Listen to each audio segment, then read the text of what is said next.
bring a left, right, center. A song that But no branches. tickles a bit of But I can understand. nerves in some quarters. In UK, how can they call the church? Welcome to Citi Breakfast Show. Today is 10/10/24.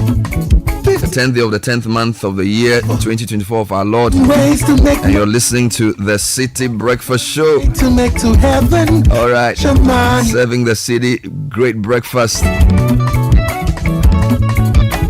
Thank you for staying with us. So much to talk about. Last Sunday, What a morning. you preach. What a week. What a day. Was that church or Gimpa?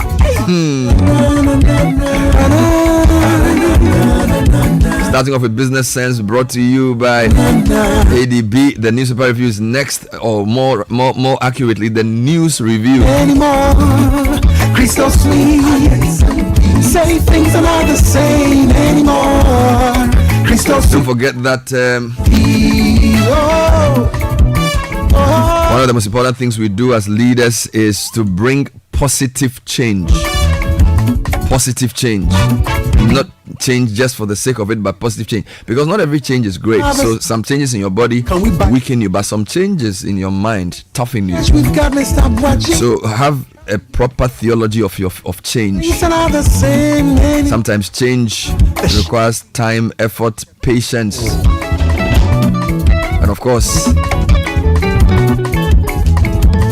We've got to walk. collaboration, Talk like the preacher. insight, understanding, Like the preacher man. But what happened to becoming like Jesus? and obviously change Die to is say inevitable. This one says, Christo Sumayen Sempi, things are not the same anymore. Thank you, Koda, for this great song. To my fellow musicians, we have changed our There's a lot to do on the show today, making sense of a chaotic Wednesday. Organized Labor's decision to call off their much advertised strike.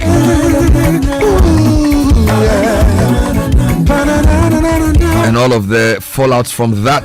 UTAG declaring their strike nationwide. Government promising to do some things. More military deployment to beef up Operation Halt. All of that and more coming up on the show today. We want to hear from you today as well. A lot of you got in touch with me yesterday saying you were disappointed. successful ways to make much money. It's not easy. Heaven, preach. There's a song I heard. It says, I don't feel no ways tired. You know, nobody told me the road will be easy. So if you want to do things, it's not going to be easy. Sunday I heard you preach. You just got to persist. You just got to get energy to keep moving. So Gimpa.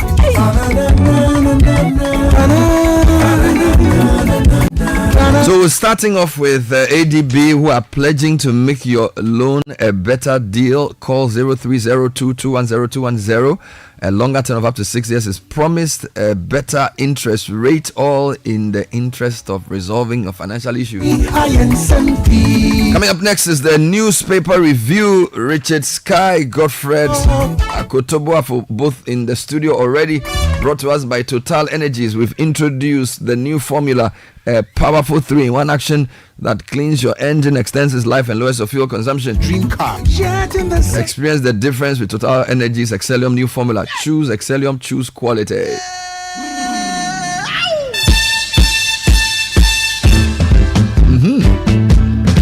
Oja.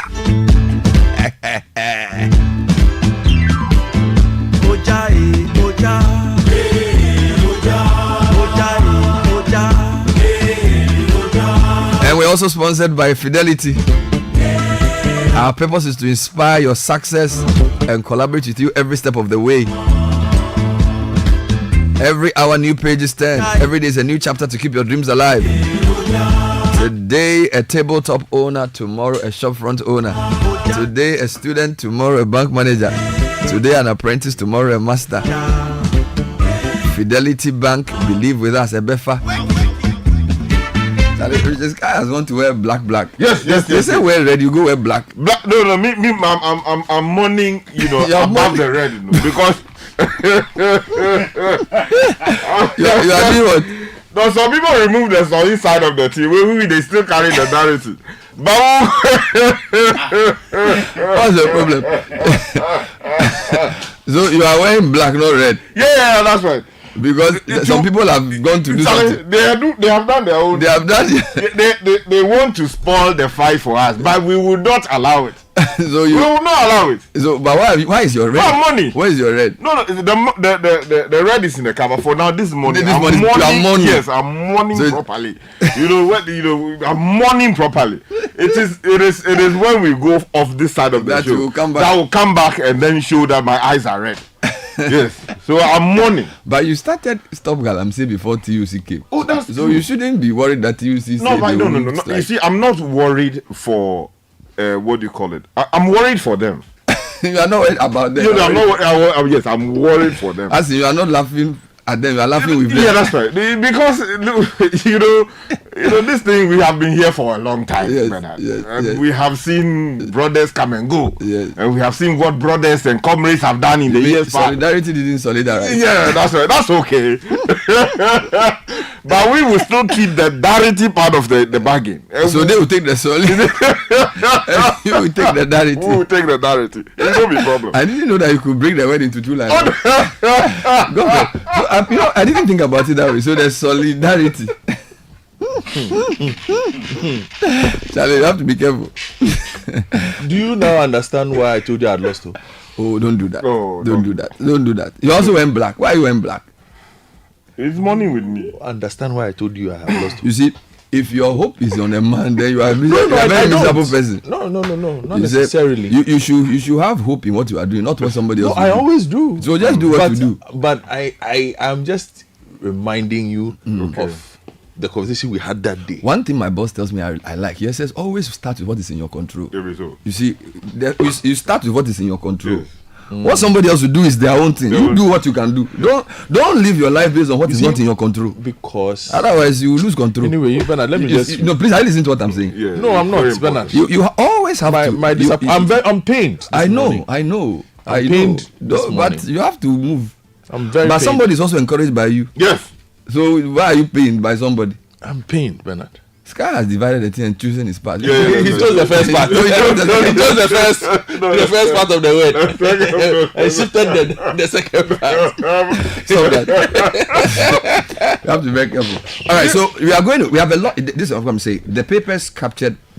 I can say the papers have captured around up to 6 p.m., 7 p.m. There's a new development we'll bring you online where almost like organized labor is in disarray. It's a lot of things going on.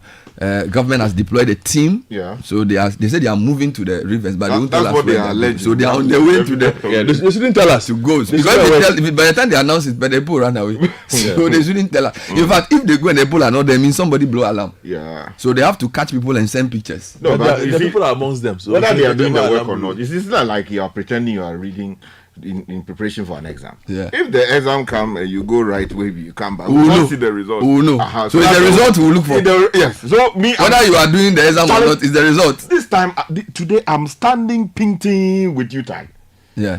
UTAG is the conscience of the nation, and let me quote that. It is the conscience, because at this, look, you were demanding specific things. Charlie? They have given you half-hearted measures, and then you say you are happy, you want to monitor 2 weeks to an election or 3 months to an election, and you believe that the man will keep his word. Let's go into I am interested in how Richard ended up wearing an Oxford University t-shirt black and I ended up wearing a Virginia Commonwealth University t-shirt black. But front page of the Daily Graphic, Bernard, Church will be development partner. Baumia reaffirms on ensuring peace come December 7th. Prosecute 2020 election killing perpetrators. Emil Short. Organized labor resents Galamsey strike. Was also on the front page of the paper. Okay, so let me take you to the Ghanaian Times. The big story says this morning, illegal mining menace. Ghana government intensifies war on Galamsey. Military Small-Scale Miners Association join Operation Halt to fight illegal mining. Also, the Vice President has inspected the Accra STEM Academy project, and the small-scale miners plot demo against organized labor, and organized labor suspends nationwide Galamsey strike. Front page of the Daily Guide, confusion rocks organized labor calls of strike. You have proven us wrong, Domahine to Baumia. The presence of the front page with the galamsey fight, and also organized labor doing NDC's bidding, according to the NPP's Joshua and Sam. Michael Quay Jr. leads breast cancer campaign. That's also on the front page of this paper. Let me take you to the Chronicle. The big story: Akufo-Addo partners GAF, which is the Ghana Armed Forces, and small-scale miners to protect river bodies and forest reserves. The paper says also this morning, Accra's STEM Academy project 85% complete. The Vice President was there yesterday to inspect the project. All right. Finally, BNFT. from me, the front page of the BNFT on youth empowerment. Africa's future lies in the hands of its youth. This is coming from Edward Boateng. BOG revises year-end inflation target to 18%. Also, government unveils green finance taxonomy to drive sustainable development. All right. And finally, from me, the Daybreak newspaper says government suspends enforcement of LI on forest mining. Also, the Daybreak to unveil government official who escorts galamsey gold to Dubai for a fee. That's the Stop Press article. And then also, NDC vows to repeat 2020 pro-galamsey campaign in mining communities. And we doubted Agenda 111, but you have proven us wrong. That's the Domahini speaking to Vice President Dr. Baumia. Let me take you online. If you go to Channel 1 News, intensify campaign against galamsey, Kanashigbe tells journalists. Meanwhile, UTAG declares indefinite strike, demands ban on mining in forest reserves. That's the latest that we got. In other stories, we trust the competence of Ghana's EC, according to Goodluck Jonathan. This is the former Nigerian president. And then lots of stories on galamsey. We have, for example, government efforts against galamsey are rhetoric than action, Professor Jampo. And then Akufo-Addo deploys more troops and naval boats to fight illegal mining. All of that on the front page of channel1news.com. There are a couple more here. We're told that EC to commence printing of ballot papers, notice of poll on Friday. So that's something that the political parties are keeping an eye on and sending monitors to observe. If you go to citinews.com, the lead story there is on UTAG declares nationwide strike. Meanwhile, ECG is recording $67 million in revenue losses every month. This is what ASEP is telling us. And then a few other stories. Conduct your campaign with humility and respect, Otumfuo advises Samira. And then Democracy Hub protesters who committed offenses must be punished. This is Kufuor being quoted here.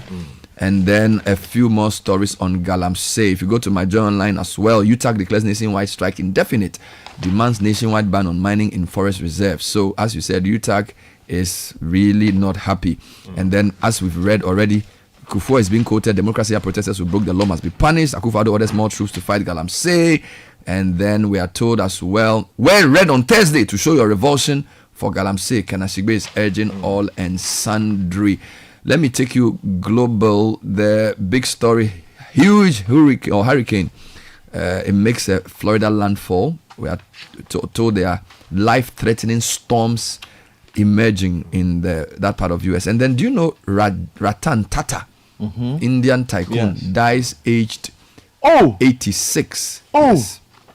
His death was announced by the Tata Group, the multi-billion-dollar conglomerate he led for more than 2 decades. You know Tata Boss? Yeah. And then if you go to allafrica.com, a raft of stories across the continent, Liberia, ICE, Ghana, Guinea migration strategy, and other stories around the sub-region and security. So let's give the summary of the strike action and the fallout from organized labor this morning. Okay, let me start. Organized labor yesterday, and this from the front page of the Daily Graphic. Yes. Organized labor yesterday made a dramatic U-turn on an advertised nationwide strike as it suspended the planned industrial action over illegal mining.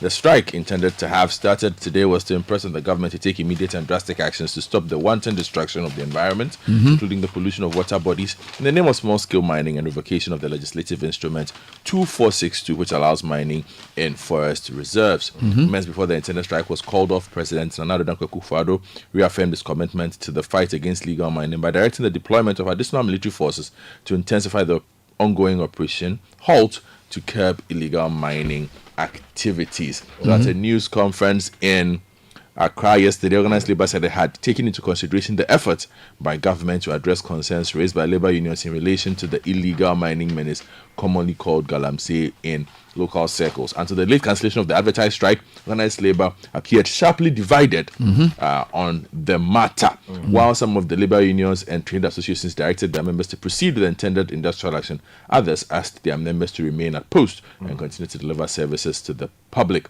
Some of the notable unions ready to proceed with the strike were the General Agric Workers Union, Industrial and Commercial Workers Union, Public Service Workers Union, Public Utilities Workers Union, and Teachers and Educational Workers Union, while various campuses of UTAG voted in support of the industrial action. The Ghana Medical Association, the Ghana Registered Nurses and Midwives Association, and the concerned members of organized labor in the Ashanti region backed down, although they announced their separate support for the fight against galamsey. That's a very good summary. Now, let's talk about government. Yes, so the government's position is as articulated in the Ghanaian Times of this morning. Page 13 has details. Cliff Ekufu writing this morning under the headline, Government Intensifies War on Galamsey, says President Nana Addo Dankwa Akufo-Addo has directed the Ministry of Environment, Science and Technology and Innovation and Environmental Protection Agency to suspend the enforcement of the Environmental Protection, Mining in Forest Reserves Regulations 2023 LI 2462 with immediate effect. Now, additionally, he has ordered the Minister for Defense, Dominic Nitiwu, to deploy additional military forces to intensify the ongoing Operation Halt, which aims to curb illegal mining activities across the country. Now, the operation will be bolstered by the deployment of naval boats on polluted river bodies to ensure the immediate cessation of all activities or mining activities, illegal or legal, in and around these water bodies. Now, in a bid to enhance legal action against illegal mining activities, the President has further directed the Attorney General and Minister of Justice to work with the Chief Justice to add more to the 4 courts dedicated to cases related to illegal mining. Now, these are contained in a statement issued by the Director of Communications at the Jubilee House, Eugene. Let me give you 2 more stories. Engineer Kenneth Tashigwe, convener of the Media Coalition Against Galamsey, has dismissed concerns that organized labor suspension of his strike has weakened Ghana's resolve in the fight against galamsey. He says, while organized labor's involvement is important, it's not the sole force driving the campaign. He acknowledged the signal contribution of various media outlets such as Citi Breakfast Show, which have long championed the cause. And his remarks came in the wake of organized labor's unexpected U-turn. Now, there's another one, which is a latest. UTAG has declared an indefinite strike and demanded a ban on mining in forest reserves. So this came in last night. The University Association of Ghana has taken a firm stance against illegal mining, deciding to proceed with its industrial action on Thursday, October 10th, so today, despite organized labor's decision to suspend its nationwide strike after the government pledged to address the issue. Now, in a referendum held on Wednesday, October 9, that's yesterday, UTAG members overwhelmingly supported the strike with 77.95%. That's 2,153 votes in favor, while 21.98% or 21.98%, that's 607 voted against. Only 2 people abstained. Following the result, the NEC of UTAG unanimously declared an immediate and indefinite strike effective Thursday across all 15 UTAG branches. They directed their members to uphold the strike until government formally announces a nationwide ban on all mining and prospecting activities in protected areas, including forest reserves, farmlands, and water bodies. So this is quite significant. So these are the stories. I'm sure we'll discuss this later. Right. Let me take you to other stories. I'll take you to some politics and general news items. Let me take you to the vice president who is going around the country. On page 22 of the Daily Graphic, he has inspected work on the Digital Youth Hub at the University of Ghana. The hub, which will serve as an innovative space for young tech entrepreneurs in the country to interact, collaborate, start up, and build sustainable technology-based businesses. It's a collaboration between the University of Ghana and the Ministries of Finance and Communication and Digitalization. And there's a photo of the vice president here with the vice chancellor, Professor Nana Bapia Amfo, and the Minister of Finance, Mohammed Amin Adam. Is this the same as the STEM Academy project? No. So the STEM Academy is in Okonglo area. Okay, so let me just give you that story. Page 2 of the Chronicle has that story. Felix Bedu says this morning, the Vice President, Dr. Mahamudu Bawumia, on Tuesday inspected ongoing works at the Accra STEM Academy. Now, the project, which is expected to be operationalized next month, is currently 85% 90% complete. Now, upon completion, the school is expected to admit pupils from kindergarten to senior high school, the first of its kind in the country. Now, this forms part of efforts of the Akufo-Addo government's transformation of public sector schools. Let's talk about the EC because they are commencing printing of ballot papers, a notice of poll on Friday. And the NDC is saying, now they say they'll have a meeting to discuss some things. So let me give you those two. And then the Jonathan Goodluck, who is the former president of Nigeria, is commending Ghana's EC. Let me start with that. So this is a former Nigerian president and leader of the West Africa Elders Forum. Jonathan Goodluck has expressed strong confidence in the capabilities of Ghana's Electoral Commission ahead of the country's general election in December 7. Speaking to the media after a series of high-level meetings with key election stakeholders, including the Electoral Commission and the Ghana Police Service, Dr. Goodluck Jonathan praised the preparedness of the institutions tasked with managing the electoral process and emphasized that both electoral management body and the security services are critical for the success of any election. Now, on the election itself, the Electoral Commission has announced that it will commence the printing of ballot papers and notice of polls tomorrow, Friday the 11th. Now, the Commission informed the NDC of this development in a letter dated Wednesday, October 9, signed by Samuel Tete, Deputy Chairman of the EC Operations. Now, the EC urged the selected agents of the parties to report to the Director of Electoral Services on Thursday, October 10, that's today, for a brief orientation before the commencement of the printing. Okay. Here's a quote. The selected agents are kindly requested to report to the Director of Elections on Thursday at 11 a.m., etc., as I said. Let me give you some business news. I thought I should do one more political story. If you go to the Chronicle, there's a story on page 5 which says that Wenchi Paramount Chief endorses Alan Cash. The Paramount Chief of the Wenchi traditional area in the Bono region, actually, Osajefu Ampim Anye Amwempong. Tabrako III has given a heartfelt endorsement of Alan Chamanting, leader and presidential candidate of the Movement for Change and Alliance for Revolutionary Change. He has therefore described as divine intervention and believes he would be the next president for the Republic of Ghana. All right. Page 3 of the BNFT banner, the Bank of Ghana has revised its year-end inflation target to 18%, citing upside risk, including some geopolitical developments. This would, however, represent a significant improvement over the 23% recorded at end 2023 and 54% a year earlier. Governor Dr. Ernest Addison announced the adjustment during a joint press briefing with the IMF and Ministry of Finance following a successful completion of the fund's third review as part of the country's extended credit facility. Should I bring you back quickly to the story that made the headlines yesterday? So Which the one about Domahini talking about Agenda 111. Okay. And quickly, the Daybreak newspaper has that story. We doubted Agenda 111, but you have proven us wrong. Domahini to Baumia, the paramount chief of the Doma traditional area, according to the Daybreak newspaper, and president of the Bono House of Chiefs, Osajefu Osadeyo Ajimambedu II, has expressed renewed confidence in the government's agenda, which is 111 initiative, following a recent courtesy visit from Vice President Dr. Mahmoud Bawumia. Now, during the visit, the chief and his elders participated in a stakeholder consultation forum held on Wednesday at the Domahini's Palace, where they engaged in discussions on various developmental issues affecting the region. Now, in its remarks, Domahini acknowledged the initial skepticism surrounding Agenda 111, but noted that the government's commitment and progress have dispelled doubts. Let's stay on the campaign trail. John Mahama is in Savannah region, made a passionate appeal to Ghanaians to vote against the incumbent MPP in the forthcoming election.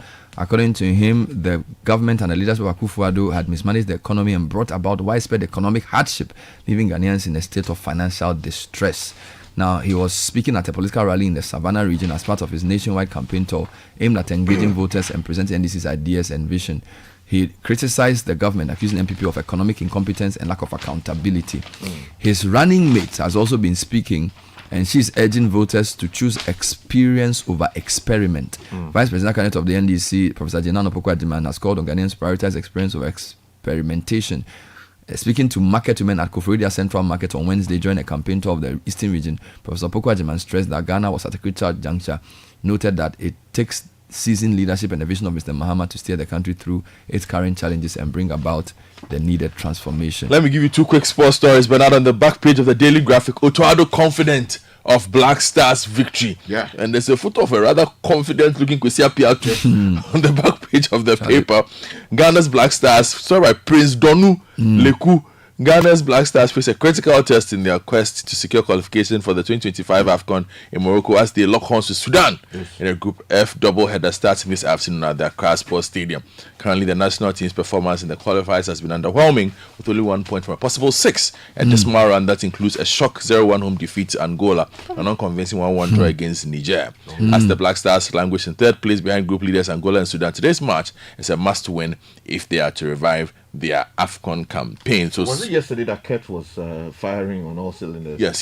He went his. But a second story on page 47 is rather sad from Yendi, where the young football talents in the Yendi municipality are urging the government to expedite the completion of the multi-purpose sports complex, which has been abandoned and is in a state of disrepair. The facility, originally envisioned as a hub to groom and nurture budding athletes, is now the mercy of weeds and the elements. The situation at the sports complex is dire. Room compartments that were meant to house athletes are now home to spiders and cobwebs. Air conditioners and ceiling panels are deteriorating. Paint is peeling off the walls, and the once vibrant plastic chairs in the stands have faded. The football pitch, which was previously covered in lush green grass, has been overtaken by weeds, while the irrigation system has been compromised due to broken pipelines. All right. According to the MCE, Alhaji Ahmed Abubakar Yusuf, he acknowledged the concerns of the community but pointed out that the assembly lacks the resources to complete the project. Sky, let's come to you. I have two quick stories here for you, which will be interesting. Two international stories. There's an interesting article on Paul Biya by the BBC, and it's titled "The 91-Year-Old African President Who Keeps Defying Obituary Writers." You know, there was another speculation about his well-being. Yeah, the presidency said Paul Biya said, I'm still around. I'm here. After attending the China-Africa Summit in Beijing early September, it was perhaps no surprise that he gave the UN General Assembly in New York a miss. But when he stayed a few weeks from this week's summit of French-speaking countries in France, the rumor went that he had died. He's just across the border and also in France. He did. He's Africa's oldest head of state and the second longest serving, narrowly beaten to that record by the president of Equatorial Guinea, Teodoro Obiang Nguema. So they say he's still alive. He did, can't he? But somebody who's not alive is the India tycoon Ratan Tata. If you've driven a Tata vehicle before, he basically made sort of put India on the map, essentially for the automobile industry. Indian tycoon Ratan Tata has died aged 86, according to the group. He led the group for more than 2 decades. He was one of India's most internationally recognized business leaders. The Tata Group is one of India's largest companies with annual revenues in excess of $100 billion. Why do we have companies like that in Ghana? Indigenous businesses like that size. Maybe we have, but maybe they're Which not one? telling us. I don't know. Which one? India, their What's the population is big. No, but aside that, what's the largest? Okay, Africa has Dangote. Dangote is the closest to Tata.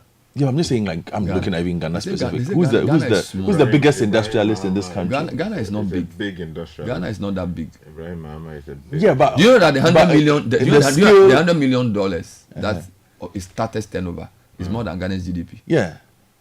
So that's the thing. One company is more than one country. Let's go.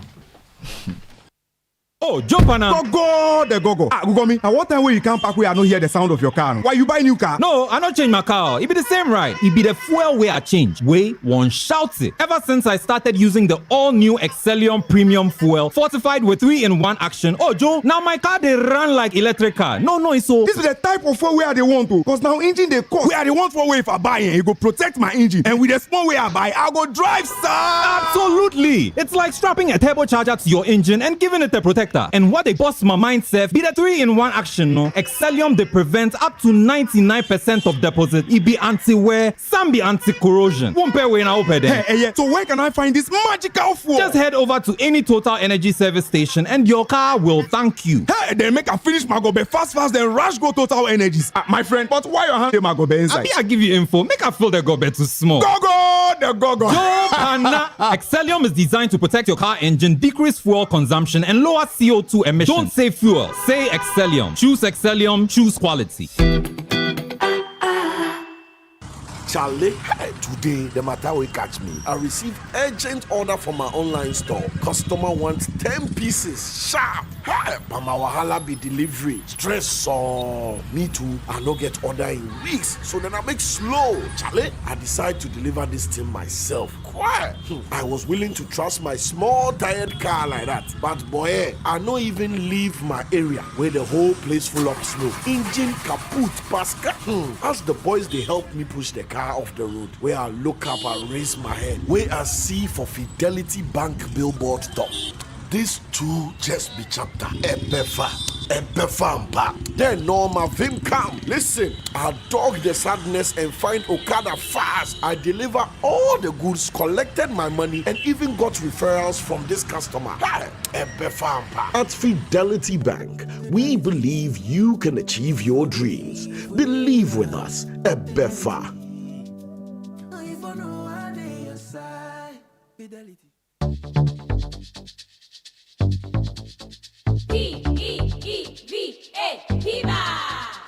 Looking for a burst of flavor in every sip?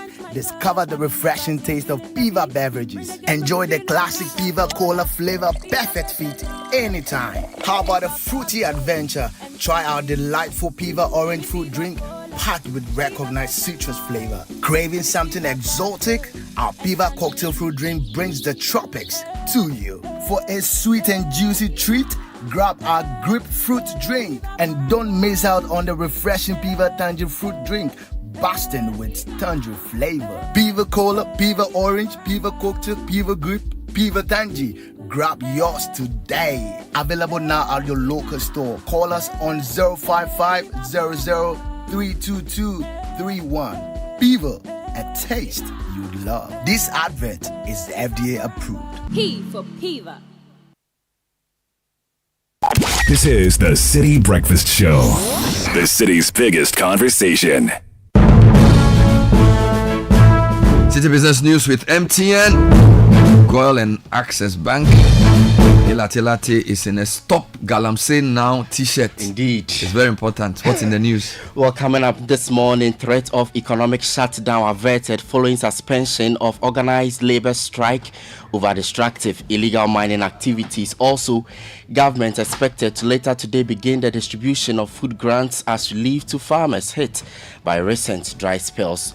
And later, how much are politicians paying for photos and videos, and are content creators really cashing in this campaign period? We've got answers on our Business of Election series. We want to stay for details.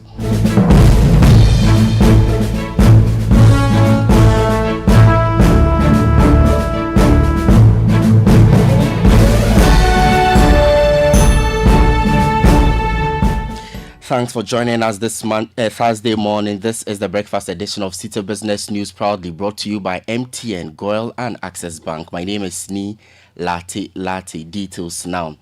Ghana narrowly avoided an economic shutdown following the suspension of a planned nationwide strike by organized labor. The strike, which was scheduled to have commenced today, had threatened to bring key sectors of the economy to a halt. It was, however, suspended following assurances from the government to tackle illegal mining with what it terms as enhanced measures. Citi Business News' Emmanuel Opon has more.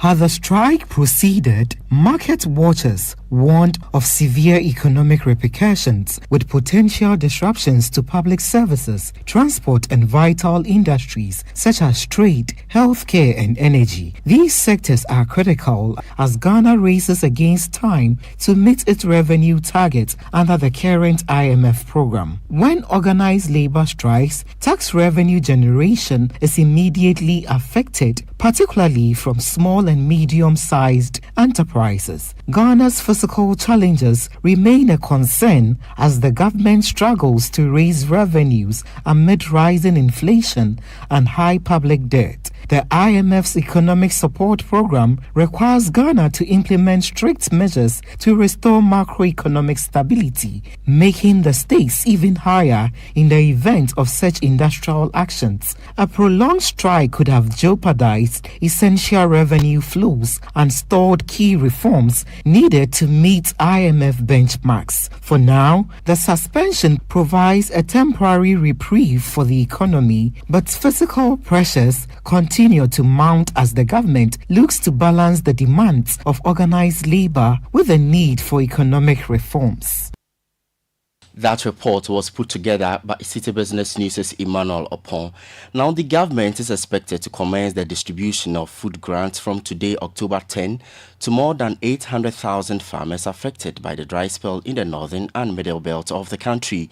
Each affected farmer will receive a 25-kilogram bag of rice and a 100-kilogram bag of maize as a relief package. Government has already deployed personnel to oversee the registration of farmers to be able to access an online grains market created by the ministry for the exercise. Next week, the farmers will also receive a cash grant of 1,000 Ghana cedis each. Here is Food and Agriculture Minister Dr. Brian Champon with modalities for the distribution.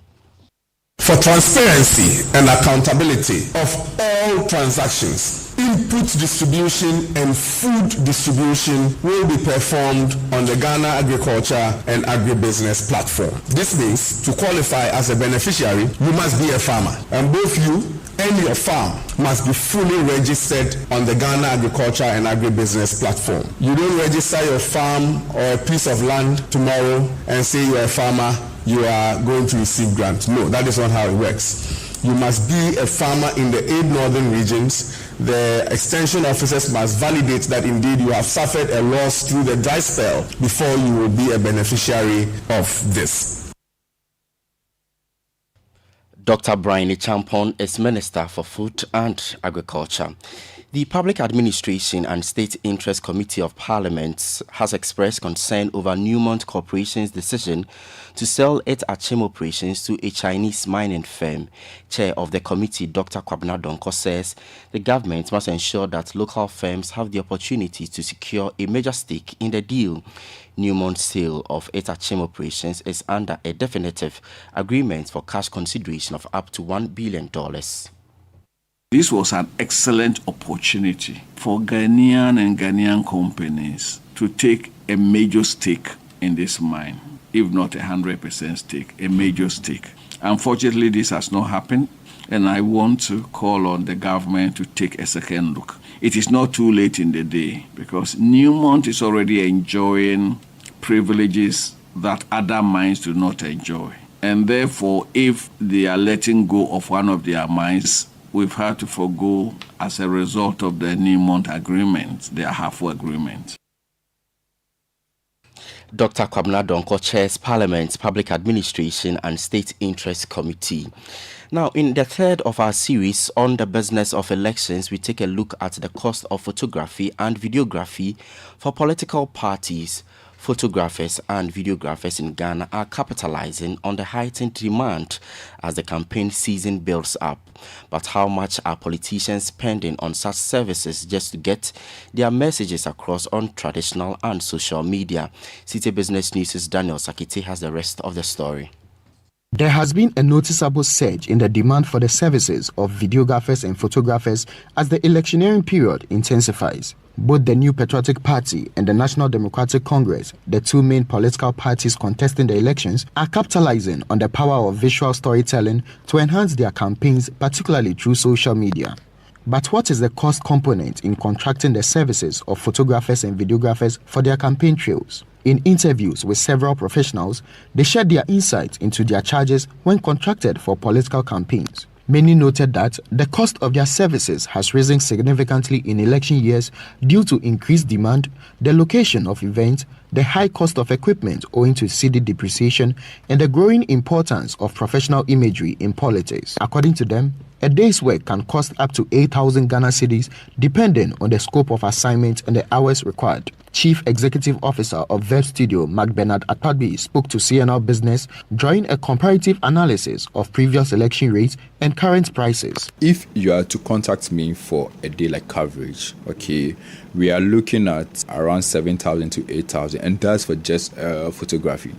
And we are looking at a whole day, so I would assume it to be a 24-hour. If it has to do with a pakpakpa like Accra base, we have to go here and take some few shots and all of that. That one is around 4,000, like 3,000. Yeah, like fair price. In the past, it was a bit lower because in the past, we are looking at For instance, I had a chance to take like a portrait of an aspirant, like a member of parliament aspirant, and then we will be charging him around 700 or 600 Ghana, I think so. But then now, if you are to contact me for a portrait, we are looking at 2,500 plus. However, Akpabio raised concerns over copyright issues, stressing that the purpose of capturing some images and videos is sometimes altered by politicians and political parties. Looking at what they are going to use it for, the kind of like copyright abuse that is going to come in accordance with it, we are undercharging them, because you might use it, you are going to tell me that you intend to use it for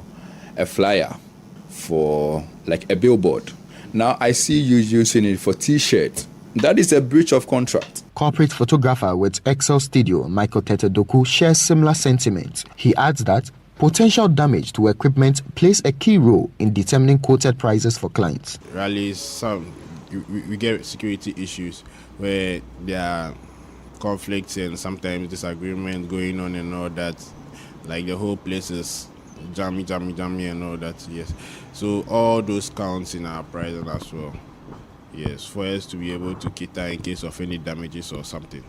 Although political parties reveal that while some of these services are offered on voluntary basis by enthusiastic supporters, others are contracted for specific campaign activities. Deputy General Secretary of the New Patriotic Party, Haruna Mohammed, acknowledges the critical role that images and videos play in shaping public opinion, particularly when these visuals are shared across social media platforms. They have the angles at which they take some of these particular videos, which has always have a positive impact on the campaign. And some of these videos are shared. You know, videos or pictures, they speak volume in many of these particular circumstances. Just a picture can tell you a whole story. Deputy Director of Elections and IT for the National Democratic Congress, Dr. Rashid Tanko Computer, indicates that leveraging social media coupled with visual storytelling is helping the party awaken political awareness among electorates and enabling it to be a pace setter in political discussions. Our messages are going down. Every day you see us trending. If you look at the trend pattern in Ghana, majority of them NDC issues, we are trending all over the place. And then for good reasons. Deputy Director of Elections and IT for the NDC, Dr. Rashid Tanko Computer, ending Daniel Sakite's report. Let's go to the forex markets now to check the performance of the local currency. The dollar trading at 16 cedis 30 pesos, the British pound at 21 cedis, the euro going for 18 cedis 10 pesos.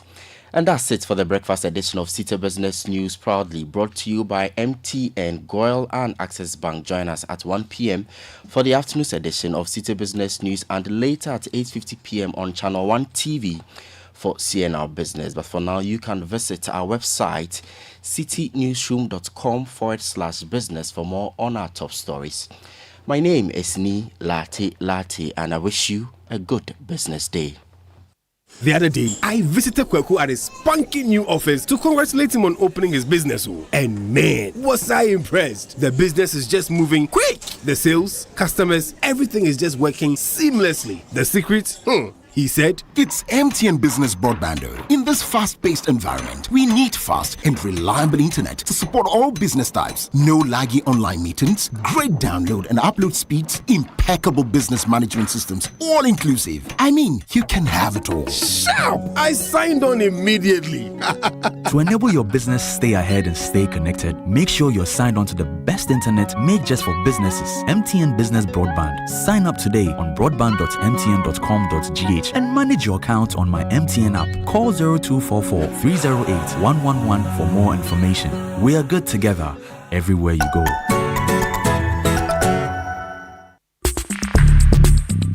Join the conversation on the Citi Breakfast Show on Facebook at facebook.com/Citi97.3, Twitter at twitter.com/Citi973, and Instagram at instagram.com/Citi973 with the hashtag CitiCBS.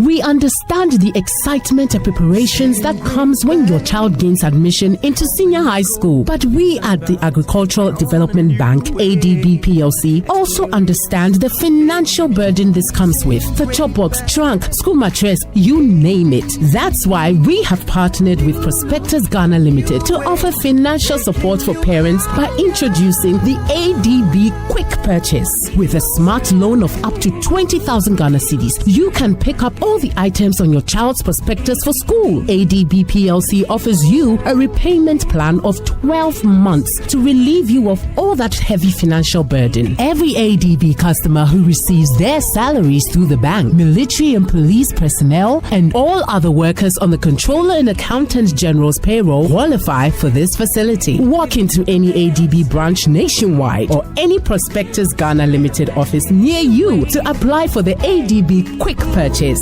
Terms and conditions apply. ADB, the People's Bank. ADB, truly a Greek and more. This is the City Breakfast Show, the city's biggest conversation. 7:15. So much to do on the show today. The City Business News brought to us by MTN. Get ready for a game changer ISMEs. We're introducing Yellow Biz, our new multi-service bundle with everything you need for smarter solutions for your business. It's an all-in-one package that consists of a 4G plus router with 10 gig of free data, Microsoft Office 365 genuine applications, and also a customized business website for your business called Webways. Call 100 or go to mtnbusiness.gh@mtn.com for more information. Terms and conditions apply. Kickoff is next with Zonda, a one-stop shop for quality trucks, bulldozers, excavators, graders, payloaders, rollers, and more. Top-notch after-sales service, what we promise. We have 7 branches across the country. Call 0501 772 2222. Well, today I'm playing Mr. Gbenabu, but the person in studio is my namesake. But he spells this with a double N. Absolutely. Never seen Bernard with a double N. I've been asking my father. Oh, that's how he named you? Yeah, that's so how it's he named BENNARD. I went to Good Better Best. That's why I started. Good Better Best. That's the name of the school.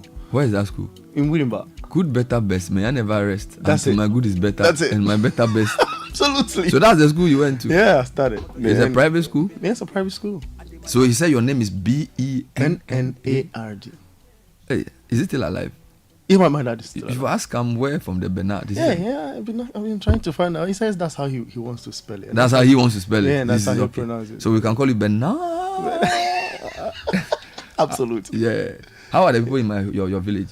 Oh, they are fantastic. And I think the last time, one man from the same place came to the office at to look for you. Yeah. And Accra. And interestingly, are you a registered voter there? Oh no. You should go and Cape register. Coast North. I have to go and register too. Oh, you used to live at Cape Coast North. Yeah. But you're from Ekumfi Accra. Absolutely. You're a big man. You dey chase my boo.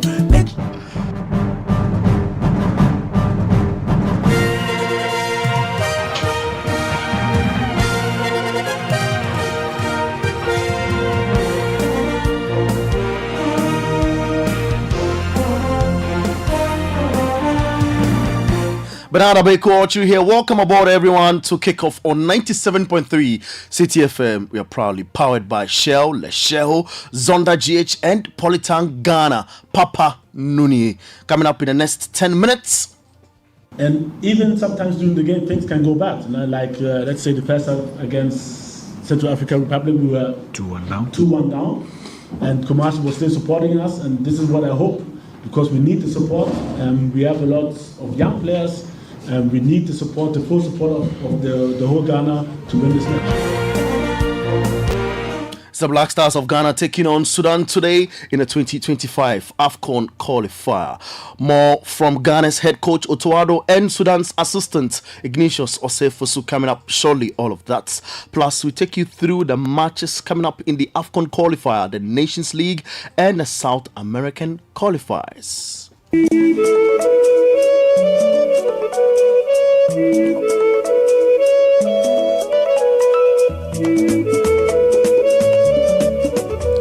Well, it's match day for the Black Stars in the 2025 AFCON qualifiers. Ghana taking on Sudan at 4 p.m.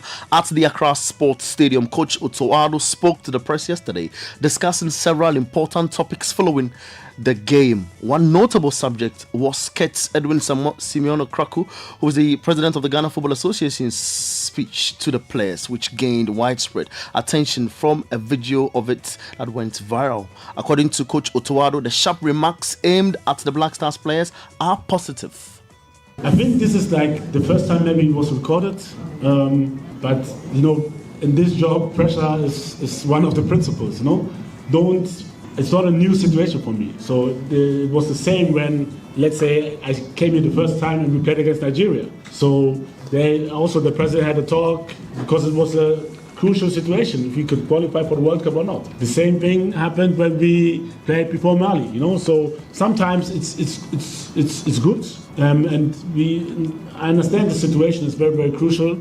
So sometimes it's good if somebody comes and steps up to back up my words, you know, and I'm also talking to the players. My staff is talking to the players, the importance of the game, and so always try to push each other. And I think it was a good talk, and hopefully it woke everyone up to show the passion which is needed on the field to win this game. Vice Captain Thomas Partey will miss out on the 2 games against Sudan after dropping out due to injury. Here is Otoado on the Vice Captain. Yeah, we always not happy if player which we called are not there, but to be honest, I don't use too much time to think about that. We are looking forward, so we are looking for what we can do, what we can influence. I can't influence if somebody's came in time, and they're here to help us, and this is what we're looking at. I'm sorry for the guys. Wish them a speed recovery, and that's it. Well, the last time the Black Stars played a competitive game at the Accra Sports Stadium was in 2021 in an AFCON qualifier against Sudan under CK Akono, the then Black Stars coach. Coach Otoado, who is the current Black Stars coach, was asked on playing in front of the Accra supporters later today. I don't know what has been done. I can just talk about Accra because we're here and they did well. And it's difficult for me to talk about things which I can't influence. You know, we can just sometimes address things, but it's not in my hands to renovate or not to renovate or whatever. I'm happy, like I said before, that we can play this match here. I think the national team has been playing here for a long time, and I'm happy that we're here, that we're at home, that hopefully we get the support from all the spectators. And even sometimes during the game, things can go bad. You know, like let's say the first half against Central African Republic, we were 2-1 down, and Kumasi was still supporting us, and this is what I hope, because we need the support. We have a lot of young players, and we need the support, the full support of the whole Ghana to win this match. West Ham United's midfielder Mohamed Kudus will captain the side today against Sudan when they kick off later 4 p.m. at the Accra Sports Stadium. Speaking of Sudan, and their assistant coach is Ignatius Osefosu. He slammed the state of the pitch assigned to the team to train on ahead of its 2025 AFCON qualification game against Ghana. The Sudanese train at the St. Thomas Aquinas High School Park. I think it has not been that bad. It's been good. The only problem is the training pitch for us. Not good like that. I won't take it like that. Apart from that, the design of the structural version has been fantastic. Helping us with everything we need to facilitate our stay. We are grateful to you guys.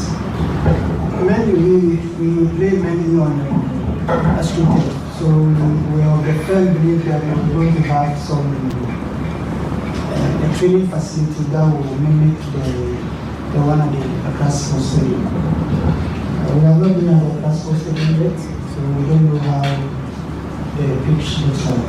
But of course, what they gave us at Aquinas, the St. Thomas for us was not too good enough. So, as it were, we are now trying to see how this pitch will be and how we will manage the game. But as it stands now for us, if we are likely to meet the pitch at Aquinas here, at the Accra Sports Stadium, I think we are going to see some awful football.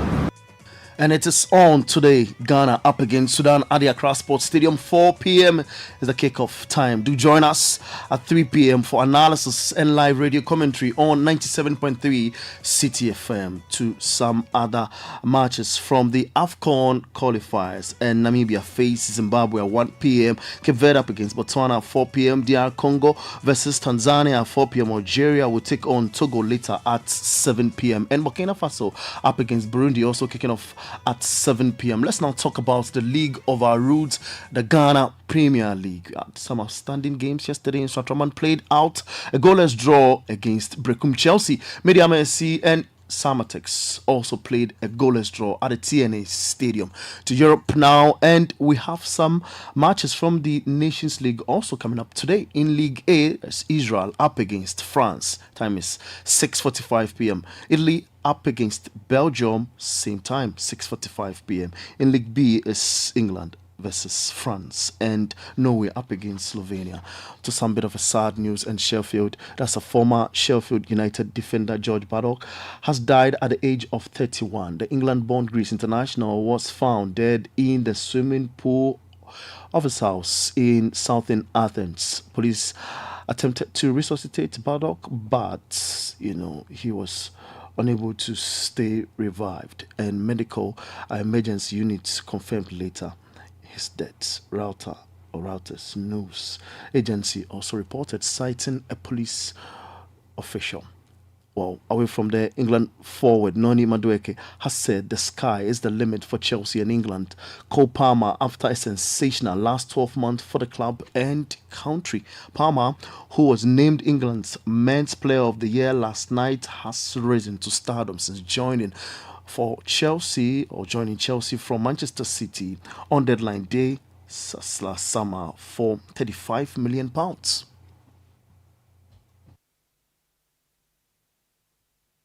Me and Cole have a great relationship off the pitch and on the pitch as well. So it's always fun playing with him. I get to play with him every week, and it'd be fun if we can get to play with each other for England, definitely. Yeah, Cole Palmer is a very unique player, the type of player that doesn't feel pressure in the most pressurized situations. So I admire that about him. He's a great footballer, and I'm sure he's going to produce for England just as he does for Chelsea. It's just his demeanour, really. He's just relaxed. I feel like he's just as relaxed off the pitch as he is on the pitch. That's just him. Some people are just like that. That's his character, so.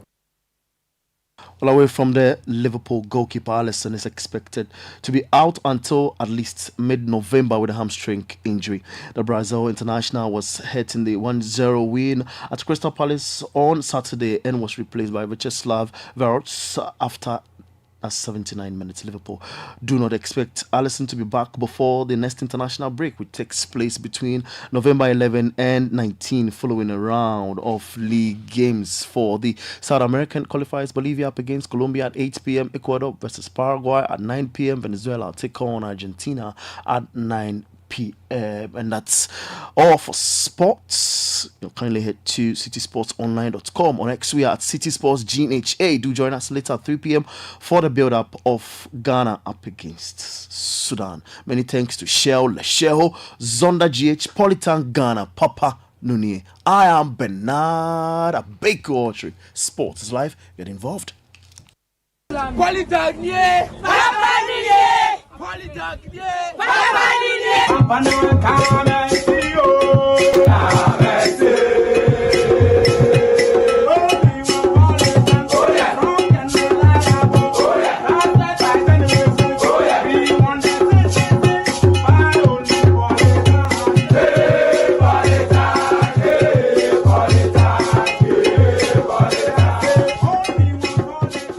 Guys, Charlie, you know that mining contract I've been chasing for years now? I just got awarded the deal. But the issue is where to get the right and quality heavy-duty trucks to execute this job here in Ghana. Relax, my guy. Remember my recent construction deal at Pokwase? Zonda sorted me out. Zonda? What? Who is that? Zonda Tech Ghana Limited is your one-stop shop for machinery, heavy and light-duty trucks, and pickups. They have the Shantui bulldozers, graders, payloaders, rollers, Pua pickups, 4 land light trucks, TX trucks, and oil tanks, made and assembled right here in in Ghana with top-notch after-sales service and standard prices.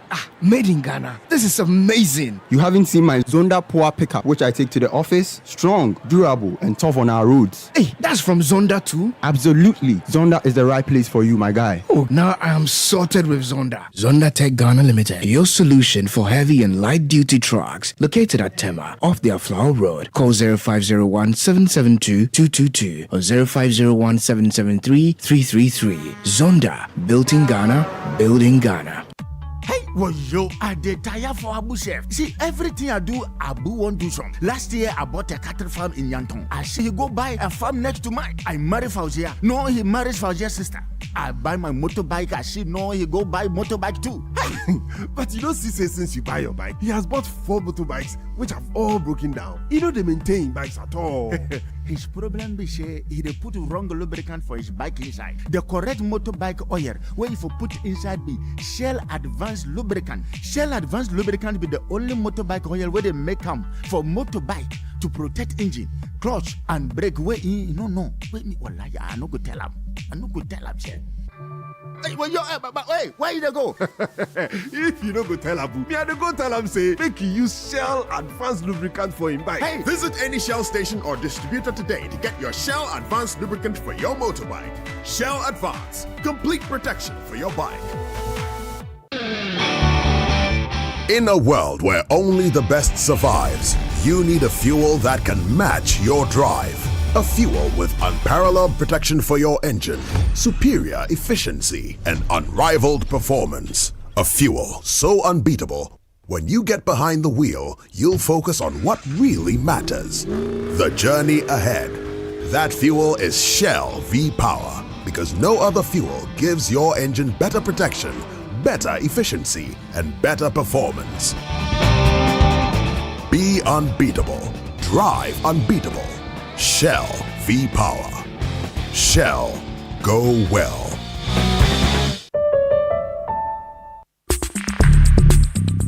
Join the conversation on the City Breakfast Show on Facebook at facebook.com/City97.3, Twitter at twitter.com/City973, and Instagram at instagram.com/City973 with the hashtag CityCBS. Join the Republic Verse. Enter the Republic Bank space. Online or within the banking hall, we open the right doors for you to make the most of life. With our suite of superb banking products and services, our clients, corporate, SME, investments, and individuals get to enjoy amazing benefits. Republic Bank, we're the one for you. We're the one for you. Education is the most powerful weapon to change the world. At Heritage Christian University, you're assured of quality education. Accredited by GTEC and affiliated to KNUST and UCC, we offer programs like Bachelor of Business Administration, Community Development and Theology, Theology and Ministry, Psychology, Nursing, Information Technology, Information Security, and Business Information Technology. Professional programs like ICA, CIMG, CIHRM, ABE. We also offer short courses on media and IT. What makes Heritage stand out is our experience and scholar practitioner faculty, entrepreneurial training with financial support, ultra-modern facilities, and hostels. Qualifications for entry is WASI or SSC or GBCE, HND or Diploma Top-Up. Mature 25 years and above. Heritage is located at Amasaman behind the Olympic Stadium. Contact us on 054-777-7731 or 020-229-8399 or www.hcuc.edu.gh. Hey, Bosu! Long time! Yeah! Hey, go and say mu yen yo mu. Before na land in mu biwa. Oh, Gold Super XP. Tregu Gold Station bebre mu Bosu. Oh, fantastic! Super XP. Quality. Super. Gold Super XP. Bosu, ube feel. I like that. Gold Super XP. Quality fuel that brings you choice and takes you further. Ideal for most vehicles and fortified with special additives to help your engine perform better and consume less. It's available in many Gold stations nationwide. Gold Super XP. Woo feel ya. Ha? Woo be feel. Goyle, good energy. Yeah, dear.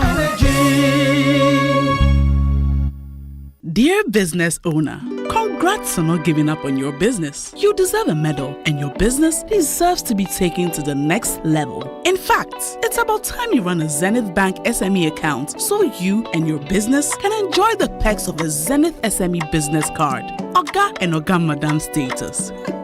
The Zenith SME Business Card is a Visa debit card for making secure payments for goods and services. Enjoy great benefits such as free customized digital SME training, free marketing toolkits, access to Visa practical skills training, and more. Unlock the potential of your business today. Visit any Zenith Bank branch nationwide and sign up for the Zenith SME Business Card, the ultimate payment solution for SMEs. For more information, visit www.zenithbank.com.gh or call 0302 680-884 or 0307-086-370. Zenith Bank, in your best interests.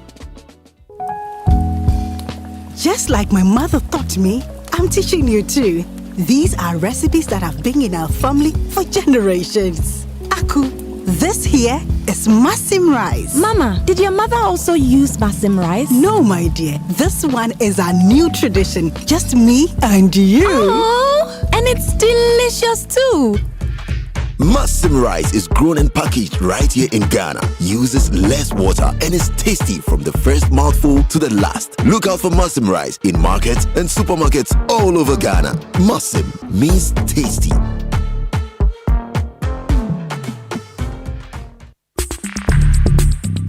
Join the conversation on the City Breakfast Show on Facebook at facebook.com/City97.3, Twitter at twitter.com/City973, and Instagram at instagram.com/City973 with the hashtag CityCBS. This is the City Breakfast Show, the city's biggest conversation. The City Breakfast Show. Rise above the noise. This is an SOS from the Trinidad. Location 7 miles off the coast of Venezuela. SOS, SOS, Mayday, Mayday, Mayday. Help!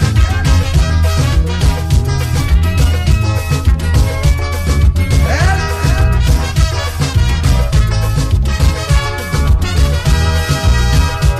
The Trinidad, a luxury liner. Sailing the Caribbean Sea with an old captain named Eric Williams. Oh yes, it's cool and free. But sadly Eric Williams passed away. The ship hit rough water that day. Someone turned the bridge over to a captain named Chambers. My blood crawl, things start to fall. Hold me head when I sail a ball. Captain, the ship is sinking.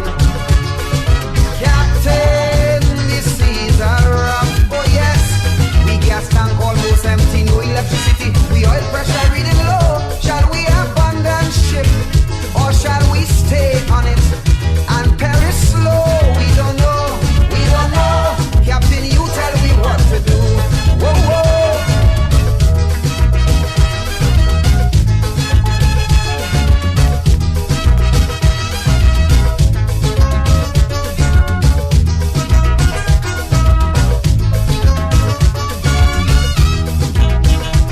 The Trinidad, oh, she was a beauty with wealth that few surpassed. And in her day, she sailed majestically. There were few in her class. Faithfully, she fulfilled her sailor's need. Some were overpowered by greed, and so they pilfered slow. Some took by bulk and go. Now she looked on. 7:37, the City Breakfast Show is airborne. So many people celebrating their birthdays today, the 10th day of October 2024. Special birthday to Kwesi Asamoah Mensah of Love Montessori International School, East Legon Hills. You're 3 years old today. We pray to God for more wisdom and prosperity for you on this special day. From your mom Golda and the entire family, we love you. Captain, you tell me what to do. To Mrs. Mavis Dowona from your husband Samuel Dowona, You remain the love of my life, my personal person, queen of my heart. I like this one. The only snail in my soup. Hey! My angwamu with fried eggs and pepper. My jollof kanzo. My pineapple sobolo mix. Still, the best moment of my day is when I am coming home to meet you. Love is deep. This is Mavis the owner from your husband, journalist and musician Samuel Dowona. Belated happy birthday to Dr. Viviette Afia Asokwa of the Ghana Police Hospital. May Allah bless you with love and happiness. And to the Deputy CEO of Maslog, Kwabna Samoa Obi Dombie from Kofi Tremanting, and to Jifa Jikuno from your friends and family. We love you so much. Captain, the ship is sinking. Captain, these seas are rough. We gas tank almost empty, no electricity. We oil pressure reading low. Shall we have fun? All right, so I feel like hearing from the public today, because yesterday I got a lot of people sending me messages like, you know, there's a guy who was really, really disappointed, and he says, Bernard, the country is gone. And I said, how is the country gone? He said, no, Charlie, you know, the country is gone. Hey, seriously.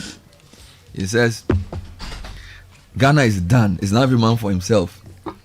And I said, what are you saying? He says, well, the workers of Ghana built Ghana, so what can we do now? You know, all voices of dissent have been silenced. Student access has been dead. There's only so much you guys can do on air. And then he says that misinformation propaganda is also massive. My union were really prepped up today to wear red tomorrow, but they are all down as I speak to you. You know, this is what he. Then I was like, bro, do what you can do and don't put your hope on just one person. You know, and he was like, no, Charlie, the country. He said, you guys have been talking, but nothing is changing. Plenty. You see, Bernard. So I was doing counseling yesterday. I was telling that, bro. I said 2017, 2016 was when we started this thing. Mm-hmm. So it's not. I'm not. I didn't come to this thinking that one day everything will change. Anybody who wants to see something change must prepare for the long haul, and you must also know that there are things that will happen that will possibly test your resolve and also discourage you. Nothing worth fighting for happens on a platter. So the fact that everybody was rallying behind organized labor and willing them on did not mean that all our eggs were in the organized labor basket. You get it? We knew that there was a risk that they could be compromised. And the truth is that even with that, we've gotten some concessions. Mm-hmm. Do you get it? So let's not make it look like the government has committed, and we are hoping that they follow through with the LI revocation. In fact, the president has directed the environment minister to begin the process when parliament reconvenes. Okay, so what do? You celebrate your victories, you lick your wounds and keep moving. But if you get up and say, oh, Charlie, Ghana, no. So this morning, well, some people are going to some riverside. Fred, who is in the team, we'll call him and find out. He can't tell us where exactly they are. But they set off very early in the morning that they are going to catch the people. So, you know what I'm saying? We have to have a long-term perspective. We cannot approach this thing with a very short-termist. And number two, you cannot bank all your hopes on one strategy. Okay? Because organized labor, you know the way they are composed and the way they do their things. It will be foolhardy to say that the whole fight against galamsey rests on what organized labor would do. You've been doing this before organized labor came into it. So I know it's disheartening and it's almost anticlimactic. Okay, but we are not necessarily looking for strike. We want things to change. You see, I'm not sitting here praying for strike. So let's put the issues in their proper context. We've seen that galamsey has come to a place where it is crisis level. Managed to get almost the whole nation to say to government to take certain actions. We've demanded 4 very important things. At least now the government agrees that the LI must go. That's progress. Okay, because 2 months ago, imagine if what they are telling us now, they are told us 2 months ago, would have reached there. Think about it, end of August. If the government had come and said, we are revoking the obnoxious LI and we are going to deploy more soldiers to go and chase people at the time, but you see, the intransigence and the lack of listening, and it all built up. When we started the TV campaign related, when all those guys came on TV, Sky, if at that time the government had come and made those concessions, they were in denial. So they brought this cataclysmic thing to a certain. You get my point. And so the organized labor now saying don't strike has sort of make everybody. But the truth is that the galamsey crusade was not a strike issue. It was never, and I'm not downplaying the importance of what the organized labor have done, but you need to put things in context. If the government had listened to people in August when the Ghana Water Commission started talking about those things and even made these concessions today, we probably have been discussing something else now. Yep. So in a way, they are in transit and agreement. Their adamance led to this swell of public anger, right? And so what the organized labor has done is to misread the public mood and possibly based on their own constraints taking a decision. Fine, UTAG is on strike. Some people are not on strike. We are not here because we want somebody to strike. We are here because we want the government to change certain things. If strike is the means they will use, fine. People have also protested. Yeah. Okay. So what I will say is that there are things within your control. Look, if it wasn't for you and the kind of things you said and the information you put out, maybe organized labor may not have even come to the table. Yep. Do you understand? Because they were listening. They were encouraged to join because they saw the media was sustaining the pressure. So the media cannot now relinquish and say because organized labor has taken an action. You are the one leading the thing, not them. They just happen to have a system that government can meet them. Convening power, is it? They are an identifiable group that, you see, and this is the other thing. The government's decision to deal with organized labor tells you that the only language they understand is strike. They don't understand the language of somebody, because, for example, the statement from the minister or the president never acknowledged anybody else. They only acknowledge organized labor. Mm-hmm. That tells you that for them, even though they claim they want dialogue, it's organized labor they want to deal with. For organized labor's nuisance value is in strike. See, so the government, by its own construct, is telling you what they respect. They respect it when people take them for ransom. Because people have written to you, for example, Occupy Ghana. They've written to you over 15 letters. You didn't reply to the letters. Some of the things you are doing now, they asked you to do it 6 months ago. You didn't do it. Do you get my point? Mm-hmm. So the government's poster, so this is not about us, it's about the government and how they choose to handle what was not necessarily supposed to brew to this level. I think this context is important. Yes, we'll talk to UTAG, we'll talk to organized labor, how on earth they got to this confusion and the kind of anticlimactic decision they took and what it means. But I need to state that nobody is sitting here looking for strike. We are looking for change in the way galamsey is destroying our country. And there are many ways of killing a cat. Sorry to your man, the man interview. I shouldn't have used that word. But I think you get what I'm trying to say. I do. You know, because you tempted somebody in an interview and it became a whole issue. You know. So, second point, listeners, I want to hear from you. Okay. I know people are disappointed. Some people said they wanted to wear red, they don't wear red. For example, even if you can't strike, wear red. Let the people know that until they see change, it's part of the thing. You get it? It's part of the thing. So maybe we'll break it down and go back to UTAG because Ransford Jampo was really, really upset. You don't have to go back to anybody, Bernard. Okay. You don't have to go back to anybody. But we need to understand where their mind is now. No, I think we need to just keep the focus. You've been saying something the past week. Keep the main issue the main issue. Strikes are not the main issue. The focus is on what the government says it will do. What it says, what it is currently, the strategy is currently implementing. Our job, as you say, is to keep an eye. So we'll keep an eye. Wonderful. See if there's progress. And that is it. But I know some people are disappointed in organized labor. Not some people. I will. A lot of people are. Like, you see, most people. I am. I don't likely, know. Yeah, some people. Likely. I am choosing my words very carefully this morning. I know. You know, and I have. I think a lot of people will say a lot of things about organized labor, but listening to you this morning, you know, I understand that yes, perhaps the convening power of organized labor was important, but it wasn't the most important thing. The most important thing was the realization and the coming together of millions of Ghanaians to say that this is a problem that this country must address, that this country needs a solution to.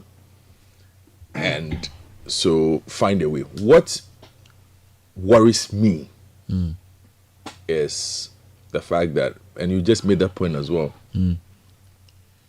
the government in this response has not seen all those things as enough motivation to act until the key strike was looming, convening unions showed up.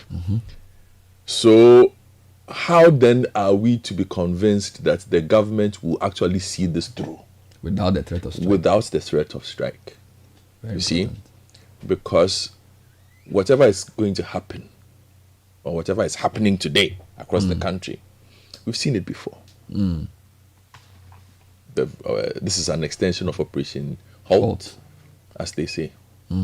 How different will it be? Are they burning excavators? So I'm asking myself, is the government really interested in seeing this through, or is the government putting on a show like it normally does? Because this government likes to put on a good show, and boy, do they have the people for it. They know how to put on a good show. Unfortunately, what is required to solve this problem is not a show. So the millions of Ghanaians who are disappointed with the lack of conviction that was displayed by sections of organized labor, and will hope that the government is actually interested in ending this. Let me ask you a question. Did we make a mistake by giving prominence to organized labor's engagement with the government? I say this because organized labor came to the party late. Prior to their coming, there were over 30 statements that had come in from different groups. I do recognize that you cannot call 30 different disparate groups and say you want to have a meeting with them. All right? But should we have probably said organized labor should only go for that meeting on condition that they are going with a coalition of other Ghanaian groups? So maybe there should be somebody from the Catholic Bishops' Conference in there, or maybe some religious group in there. There should be some media group there, so that they go as a coalition. You see, because they said they were going to go on strike, and the government called them because the government didn't want a strike. And we use our platform to encourage them to stay their ground. But it seems as if for them, it was about workers and government. Yes. Whereas the campaign was about different groups of civil societies, which may be, and I still insist that the statement of the president was in reference to just organized labor. Meanwhile, the renewed noise about galamsey was not led or instigated by organized labor. Which is why... So I'm saying, did we make a mistake by solidarity forever and all those things we're doing? Did we give ourselves false hope by doing all those things? No, Bernard. Maybe we should have focused on our thing and let them do their thing. At this point, it doesn't really matter. What was important was being united for a single purpose. You see, because ultimately, we all want the same thing. Okay, we all come to the table with different powers. We have the power of the microphone. Others had the power of the march. Others have the power of strike. Some write articles, some do research. Others have the power of art, so they drew. Others have the power of song. I bear them.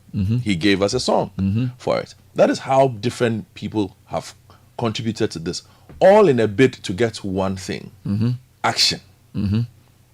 Okay, now the different weapons we've been given vary in strength. The reason why organized labor was prominent in this, to answer your question if you want, is the fact that they could actually provide you an avenue to let the government pay attention the way you want, by virtue of saying, well, fix this or we won't work.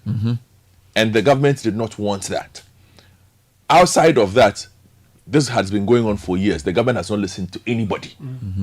Because they'll tell you, who should we meet? We can only sit and advocate. We can only cover. So you definitely we need can write groups that have a formal relationship with. The most citizens could do was to protest. They protested, held up their placards. That was their end of the bargain. Okay, so now all everybody can do is sit down and watch to see what the actions of the government will bring. Because so it's like halftime. Yes, let's see. Are you sure it's half time or it's not? Our roles change at this point. Our role is that of supervisors of some sort, because we have to cover these things, which is why you have a reporter on the ground. Yeah, he's following the But team. the sustainability of this is where we must be. The change must come from. In the end, how different is this? And that's the question that we must get an answer to. How different is this from what we've seen previously? Because what we saw previously was the seizure of thousands of excavators, thousands of shanfans. All kinds of things were done. Okay, are we going to see the same things long term? The fixing of our water bodies, they returning to their natural state. The forest areas that are being decimated, the school dropout rates that are increasing in some of these areas. Those are the long-term things we can gauge. If those things don't change, then we know that, well. But the reason why the government put on the show it normally puts on, you see, when these things come up. When you read the statement from the Ghana Coalition Against Galamsey, they've been very careful in stating that government's commitments fall short of what we've asked for, because you need to separate operational work from strategic long-term things. I think the call on the government was to take a strategic view to solve the Galamsey problem from a strategic point of view. Now, with the exception of the LI that they say they are going to withdraw, everything else they've said in that statement is more like a tactical thing. We are going to increase soldiers, we are going to go back. People are saying that this is not working, and therefore start from a different plane. So the state of emergency was to say we are back at ground zero. To start from a different plane. What the government has succeeded in doing is to say, we are continuing what we all know is not working. We are just going to do it a bit more quickly and more visibly. Do you follow me? Next, second point. The reason I think the organized labor issue is important is that the meeting ended in uproar. Now, we were not in the meeting. We were just called to come at the end of the meeting. Now, organized labor is a big group of people. If I listen to UTAG carefully, UTAG is saying that it is the leadership of organized labor that made that announcement. But that organized labor itself is not in the issue. Do you get my logic? So one branch of organized labor being UTAG have declared a strike. Now the question is, the other members of organized labor, how do they see this? Okay, because in fact, one of the executives, I think I can read this on air publicly. All right, this is, I can probably read it. It says, my name is JJ Harrison, UTAG Legon Secretary. I want to set the record straight. The statement put forward by organized labor did not come from organized labor. It is the leadership of organized labor's position. Only about 3 unions supported this position. All others opposed it. They ambushed us, brought the media, and read their statement to them. We never agreed with the statement as the position. Our own view about this, in terms of what to do to get real concrete change, send us a WhatsApp voice note on 054-998-6996. Let's talk to Joe Harrison, the man is read his text. So Dr. Harrison is the secretary of Legon UTAG. This is Abavari. Oh, wonderful. So Professor Abavari is the president of KNUST UTAG. Prof, thanks for joining us. Good morning. Good morning, Bernard. Great to have you. So we are being, of course, we were called by leaders of organized labor and told that the strike is off. Yet some of your members are saying that that position is not the position of organized labor, but of the leadership of organized labor. Can you really clarify what is going on? Thank you very much, Ben. First, let me clarify this. You see, it is UTAG who began a clarion call for banning of all forms of mining and in the reserve forest and farmlands and the river bodies. UTAG, we did that on the 9th of September. Check that document with that of organized labor when organized labor issued a press statement. We are men of our own selves. We determine our own future. So we said if certain actions were not done by the administration, we will embark on strike on the 30th of September. That was UTAG calendar. Then organized labor came in. That's okay. Organized labor, because you are coming with even more people, then we will join you. So we are not members of organized labor. That is the difference. Now, back to your question. If we are going to have a meeting with Ben, and you come with a prepared speech, on what basis is that speech when meeting had not been held? That is the difference. So we see it is indeed the decision of the leadership of organized labor, but not organized labor. And UTAG has decided to part way with organized labor because we feel we have been betrayed. Our demands were short-term. We want a short-term solution. You know, Bernard, let me give you one particular picture. I know you know, but let me just for purposes of for clarification. During the COVID time, the president stood at the Jubilee House and called Greater Kumasi and Greater Accra for a shutdown, and it was done before Parliament pre-approval came. What UTAG is saying, please, these things are destroying our country, destroying our environment. Call a shot by saying, I do not want to see any earth-moving machines around. I don't want to see champagnes on our water bodies. I don't want anybody to step into the reserve forest. Let this statement come before all other steps are considered. But if you decide to do the other steps without a very critical bit of the equation, then it means that whilst you are doing your thing, the people will still remain in the forest. Then let me give you one picture. Assuming each day a bulldozer will be clearing, let's say, 1 hectare a day, and you have hundreds of them, how many hectares would they clear in a day? That's 100 hectares. For the next period until this repeal is done, I mean, can you imagine the devastation? So, our point is clear. Our demands were not met because the decision taken by organized labor leadership is different from that of UTAG.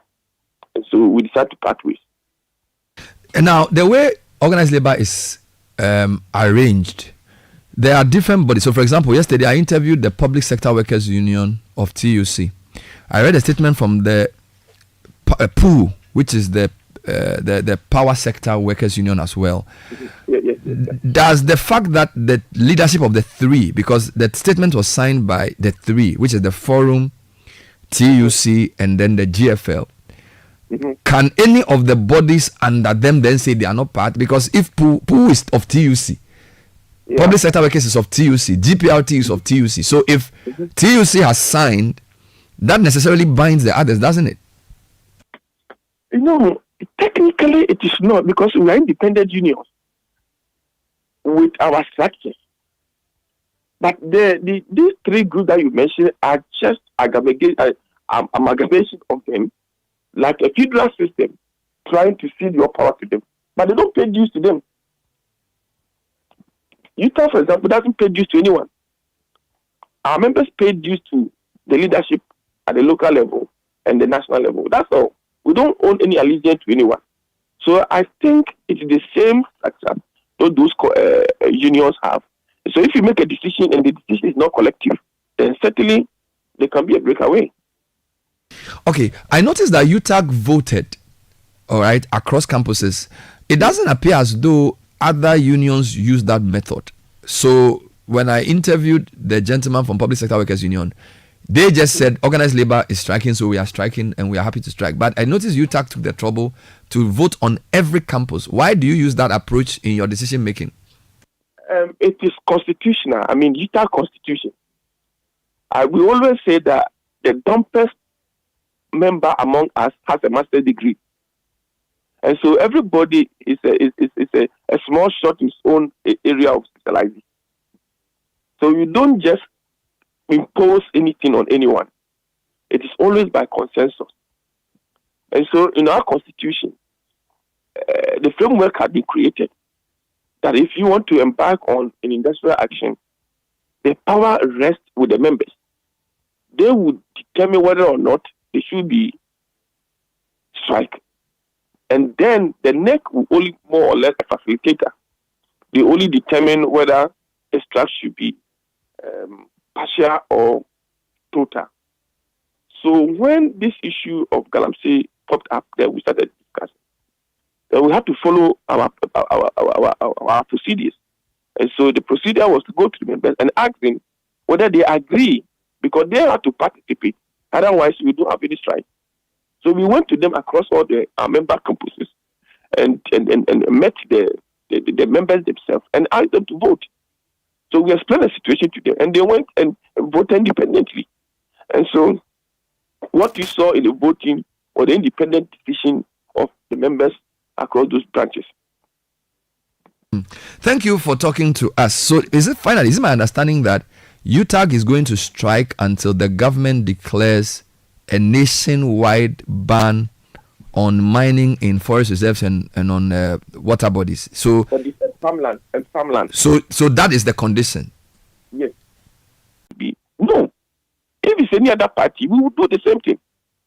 It's unfortunate that it has happened that way. But UTAG has taken the long period of time. People accuse us that why all this while we have not been talking. And I said, no, UTAG are just like a diesel engine. We kept up to it. We've been watching and warning till this time. And we feel that this is the moment to call the shot. So, unfortunately, people are misconstruing the whole thing. But the effect of the galamsey is not immediate. And maybe the effect that will come up later, the people who are calling the problem will not be there even to see it. Thank you, Prof. Thank you, Professor Eric Ababari, President of UTAG here, University. Time check 8:07. Tech and social media trends coming up next. We'll bring you that quickly after these two quick announcements. Caleb. Telecel and First Bank is bringing us tech and social media. Telecel says the more money promo is getting exciting. Over 1.2 million has been given out in the daily and weekly draw. You could be part. Opt in for free by dialing star 500 hash or send win to 500. Visit the Telecel Play app and you can get in as well. If you reload your mobile using Telecel Cash Wallet or you make payment onto your fixed broadband account, you could be a winner as well. The more you reload, the better your chances. So do so now. Dial star 500 hash, send win to 500. Visit the Telecel Play app. Opt in. It's a promo that's regulated by the NLA on the Caritas Lottery platform. T&C supply. Telecel is connecting energies now. First Bank says if you are sending money to Gambia, Guinea, Liberia, Nigeria, and Sierra Leone, it's easier now through their partnership with the Pan-African Payment and Settlement Systems (PAPS). You can send and receive money from any of these countries. So visit any First Bank branch nationwide with your cash and your money is transferred in no time. This is the number to call: 0596 921 921. First Bank, you first. All right, let's get into the trends for the morning. We start off with, maybe I should piggyback off what Bernard just did. So organized labor is trending, UTAG is trending, Ghana Medical Association is also trending. Earlier, Professor Jampo was in the trends as well. All of these people, all of these themes related to the strike that's been called off by organized labor and UTAG's insistence on going on their own strike because they want things to change in terms of the galamsey fight. The other big thing that's trending is with the Black Stars. So Kurt, Black Stars, Sudan, and related matters. Mohamed Kudus also the captain. Kudus is captaining today. Partey is absent due to injury. Then yesterday there was a video that was circulated of the GFA president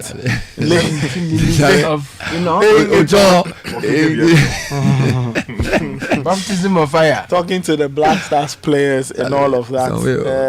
So Ghana plays Sudan 4 p.m. today at the Accra Sports Stadium. They are hoping to win their first game of the qualifying series. Like I say, one more bad result, one more loss, and Ghana probably will not go to the next AFCON. So they need to think about it. Really. We've lost how many games so far? One. We've lost one, drawn two. Lost one, drawn one. Why am I saying lost? We have to win. We need to. We'll win. We'll win. I hope the grass is good. Anyway, yeah. What else is trending? Okay, let's move on. Let's do some tech news. The U.S. government is weighing up the possibility of breaking up Google.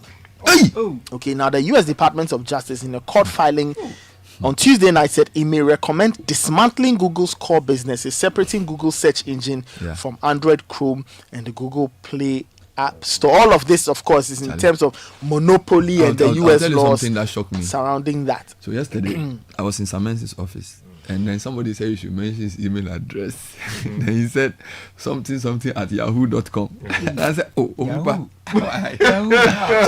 He said he has that Yahoo thing from 1997. I said, Charlie, why are you doing this? He said the thing they work for. Yeah, what? Yahoo. I don't remember the last time I went to a Yahoo website. And his email address is at Yahoo. He says he's happy with the Yahoo. Yahoo. That thing worried me for the guy. So the U.S. government argued in the case that Google had used multiple interlocking tactics and products. In fact, he even has a Hotmail too. Shut up. He said he had some Hotmail before the. Charlie, Hotmail. So the U.S. government is saying that Google used several tactics and products under its control to close out competitors, leaving consumers with fewer choices and less innovative markets for search engines. But did you used to have a Hotmail? Oh yeah. So my first email address was Yahoo, and then later Hotmail.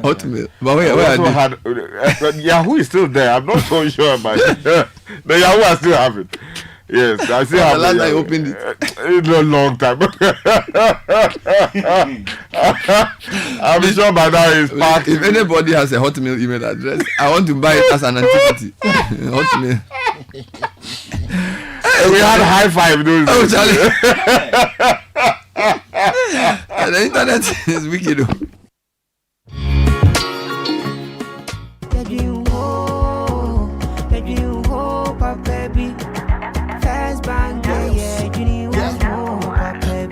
Looking for a bank to rely on. Let me give you a shoulder to lie on. Would we say to bank be pray, no lie. Only one place where I get my eye on. Make I introduce you all to First Bank, the best services in the world, first rank. Customer service, everything is well planned. I make music, I travel, I sell land. They be my reserve tank. Cause every time I know my money's safe. Universal banking, it's in me here on the date. I'm a busy person, me no need time to wait. Now I got to Spain, even when I'm in the States. My me blue shirt. They tell me office a chilly, but who cares? Cause I bank with the best. I'm lucky, I'm too blessed. When it comes to First Bank, it's too west. Everything is you first. Woo! Nobody feed you, I'm like us. First Bank will treat you first. Treat you first. Somebody see think about you first. Think about you first. You first. First Bank. There's a business in every woman, from the young lady brimming with exciting and novel business ideas to the market queen managing her empire. There's the she architect, quantity surveyor, realtor, business consultant, crafting dreams into reality, and the multitasking mom seamlessly blending work at home. The entrepreneur, meticulously checking stock, to the corporate woman, sealing deals on the move. Indeed, there's a business in every woman. Introducing Telecel Women in Business, our initiative to empower women-led and women-owned enterprises. Benefit from tailored activities, networking, business and technical support, free webinars, trainings, and more. To join this initiative, be a female-led business and a Telecel business customer. Visit telecel.com.gh/business to register now. Telecel, connecting energies.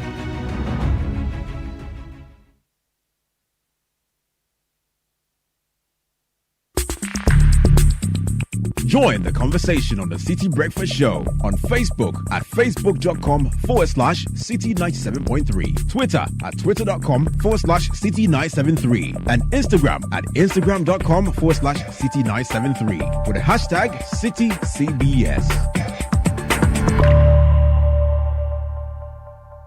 Hey, Auntie C and her replica. Long time. How may I help you? Auntie Amma, our course has gained admission to the university, but the money to pay for her fees is my headache now. Where am I going to get 2,500 cedis in this Ghana? Where? Yes, stop that. You don't have to stress about the fees. Say, keep your cloth. John Mahama and the NDC say when they come to power, all first-year students in all public universities, technical universities, college of education and nursing training will pay no academic fees. The first year is free. Hey! This is the best news I've heard this year. Wow! See, that is not all. Listen! JDM says continuing students can apply and access a student loan plus, which is higher than the normal student loan, to support the payment of their fees. So when a course goes to second year, she will have access to the student loan plus to continue her education. Oh, wow! God bless you, JDM. What is so heartwarming? It's a free tertiary education for our brothers and sisters who are physically challenged. JDM, God bless the stomach that gave birth to you. Vote for change. Vote for John Dramani Mahama and the NDC. Rise and shine. It's another day to stay on point. Toast to spread it, it's still on point. Watch it spread it all day long.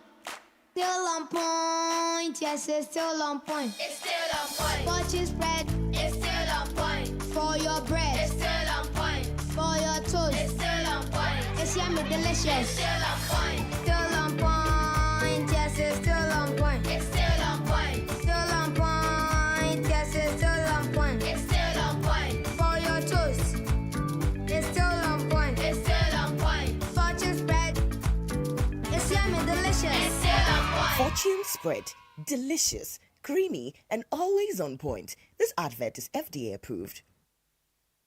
Beyond every boardroom is a story waiting to be written. A story of a business and its potential, of a community that thrives, a hospital that serves, and energy that powers millions of dreams. It's a story that only gets better with a partner that has the expertise and solutions to make it a reality. At Absa Corporate and Investment Banking, we are invested in your story, and we invite you to write it with us because your story matters. Absa. Authorized FSP and registered credit provider. Channel 1 TV is live on DSTV, GoTV, and HD+. On DSTV, find us on Channel 363. On GoTV, we're on Channel 117. And on HD+, get us on Channel 108. On a digital TV, run a new search. But take note that without an antenna, you cannot access Channel 1 TV. Channel 1 TV can be accessed on any free-to-air digital box, like the DSTV and HD+ boxes. Channel 1 TV, telling your story, empowering change. I'm saying that Ghana must not introduce free SHS on the whimsical promise of a desperate politician. Many mistakes have been made by countries in Africa already with free SHS. Akufado, minya wudienye, wuye bwe, Bawumia, minya wudienye, wuye bwe. Hey, Mommy Jamefua, why are you so excited this hot afternoon? My sister, when I remember what free SHS has done for me and my children, I can't help but be happy for what Nanado and Dr. Bawumia have done. You remember when I lost my husband who was the breadwinner? Yes, I remember very well. There was no hope for my 3 children to go to school until Nanado and Dr. Bawumia introduced free SHS. Now my children, Kofi, Esi, and Kojo, attend all these big schools. In fact, do you know they are saying they want to review it? That's one. Some of their people are saying that they should cancel. Others too are saying they should make some people pay the fees. Hey, they want to do their thing again. Who is going to pay and who will be going for free? They want to push we the poor people aside and start using their connection men and protocol to access the free SHS life-changing policy. That is why we have to do everything in our civil rights to make sure they don't come and spoil this good thing for us. This free SHS policy that Mahama and his people said is not possible. But now see, it is possible. This year, we are voting to protect the free SHS. Vote Dr. Bawumia, number 1 on the ballot. Join the conversation on the Citi Breakfast Show on Facebook at facebook.com/Citi97.3, Twitter at twitter.com/Citi973, and Instagram at instagram.com/Citi973 with the hashtag CitiCBS. This is the City Breakfast Show. The city's biggest conversation. People, they are out of the bound of disease. Yes. Because I don't understand the reason why they run away. If them beat out of lion, out of lion can run away. They run away. They run away. They crowd.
$15 minutes? 3 minutes. No, it will take some calls. Just to you take calls for 3 minutes. In 15 minutes. In 15 minutes. So if you want to speak to us on the issue, where does this leave you? What do you think? The president has said they'll revoke the LI. The soldiers left Bema camp at 1 a.m. No, they left at 4 a.m. They are going to catch the galamsey people on the water bodies. UTAG is on strike. Organized labor is in disarray. So let's hear from you. If you want to comment on the galamsey fight, you want to put some views across 0302 230 075 224 22617. But we'll take your calls maybe 8:35ish. 8:35. Okay. 8:35. In the meantime, SG Visa card. Yes, I know you are headed out. You have your red bands on your hands and your red outfit. If you're going to shop at the mall or buy fuel, you want to enjoy your favorite meal at a restaurant later in the afternoon, or get home essentials at your favorite shop. Shopping online for the things you need the most, wherever you go, whatever you're doing, do it with the SG Visa card. The SG Visa card is your best option to make payments for goods and services online or anywhere with a point of sale machine. Enjoy a world of amazing opportunities available with the SG Visa card. Go about your business anywhere in Ghana with the comfort and security of your money available to you always. SG Ghana Visa card today. Find out more, call 0302 214 314. SG Ghana, the future is you. If you're a customer of Enterprise, that's great. If not, then it's the best time to join the Enterprise family, because we're excited to roll out our new loyalty program, Enterprise Advantage Points. Enterprise customers can rack up points, score awesome rewards just by making purchases, renewing policies, and so much more on the Enterprise Advantage app. Log into your account, access Advantage Points, and start earning points for rewards like airtime, Momo, etc. Enterprise Advantage Points, because nothing you do should be pointless. Enterprise, your advantage. Now, if you want to go to grad school, Ashesi University should be the number one option for you. Or even want to undertake some undergraduate study, because the story for most Ashesi graduates is that you are moving on to grad school within 6 months, or you are doing advanced studies, or you are starting your own business or launching your career. Visit ashesi.edu.gh to learn more about the Ashesi Advantage. Remember, admissions are ongoing. And after you work, you make money, you want to retire in comfort, the Old Mutual Retirement Salary Plan is here for you. Simply simply invest a lump sum into the plan and start receiving monthly income to enjoy the perfect retirement. Get in touch with Old Mutual on 0504534333 or send them a message *789*01# to request a call. Old Mutual do great things every day. Or you're a business person, you're a female entrepreneur, or you're an agribusiness owner, a young entrepreneur.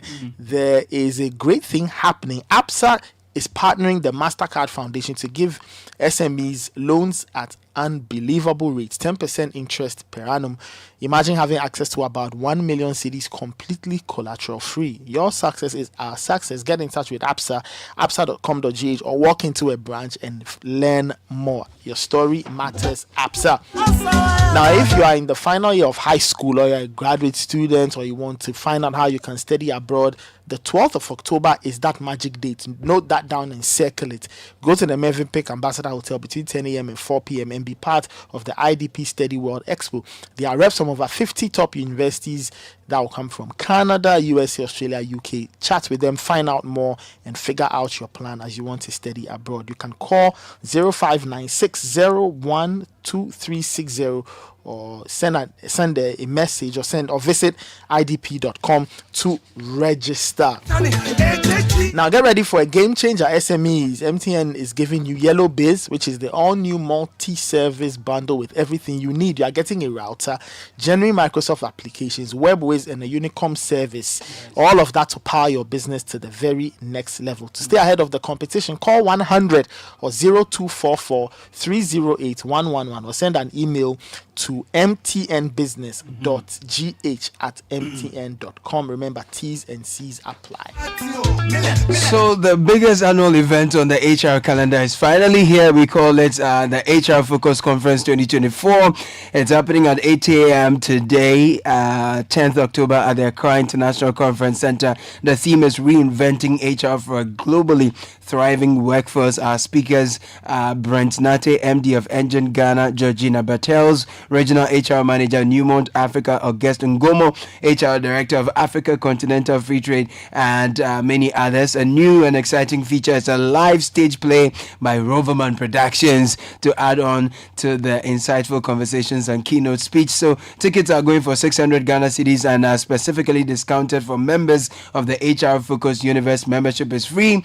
Visit www.hrfocusevent.com to register and book your seats, or call 050-960-204. Sponsors: Telecel Ghana, ECOWAS Bank for Investment and Development, Newmont Africa, Jospon Group, Samara Limited, Lenin HR, Human Manager, Danwell Insurance, Acacia, Harley Reid, Toyota Ghana, OFI, Stanbic Bank, AH Hotel, Coca-Cola Bottling Company, Casa Preco, and many others. Partners are HR Certification Center, HR Network, Strategic HR Professionals, Media Partners, CDFM, Graphic Communications, BNFT, Channel 1, and Asasi Radio, as well as Multimedia.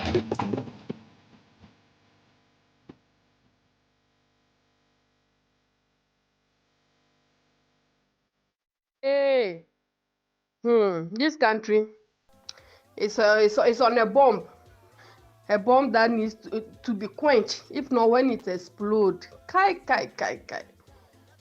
it won't be well for us.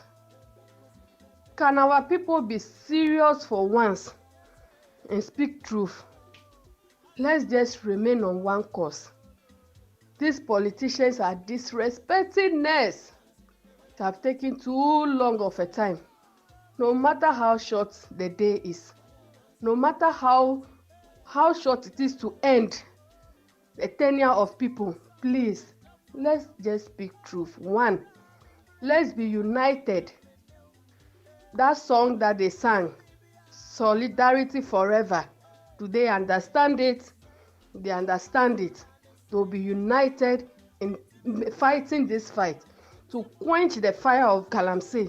But no, they don't understand it. They just sang. English words are not for display. Let's use them well. We thought it was far away. It is coming closer to those of us in Accra. COVID was in China. Even that one, it came to Africa. Just near galamsey. We thought it won't come. Those who are saying all kinds of things will all be suffering from it very soon, which we all don't want. Let's speak truth to power. Let's say the truth for once. It is disheartening to hear that. My BP almost rise yesterday, but I decided to, yes, for hearing that news, disgruntled, disorganized, everything this. It is unfair. Those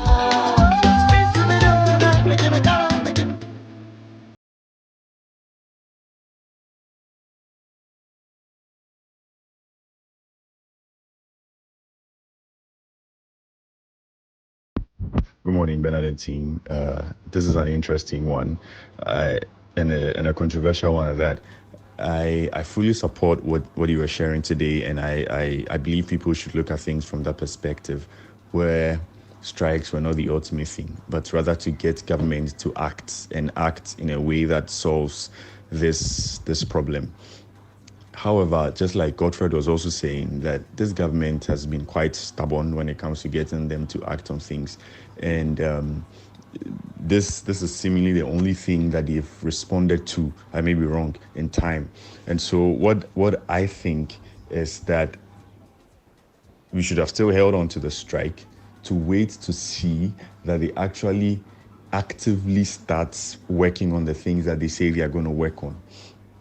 Because for me, I'm quite reluctant to believe that they'll be committed to what they've put on paper that they are going to do, and since the strike was the only thing that got them to actually act and put together steps and measures in resolving this issue, I believe that the strike should have still been held, or the strike should have still moved forward, so that they will act in the period of the strike, and we see that they are actually working on the things that they say that they are going to work on. Good morning, Bernard and team. This is Isaac, boat driver, and I've been listening to your program every morning. You guys are doing so much. You are keeping the country growing. God bless you. I know you have enemies who are against you, but never give up.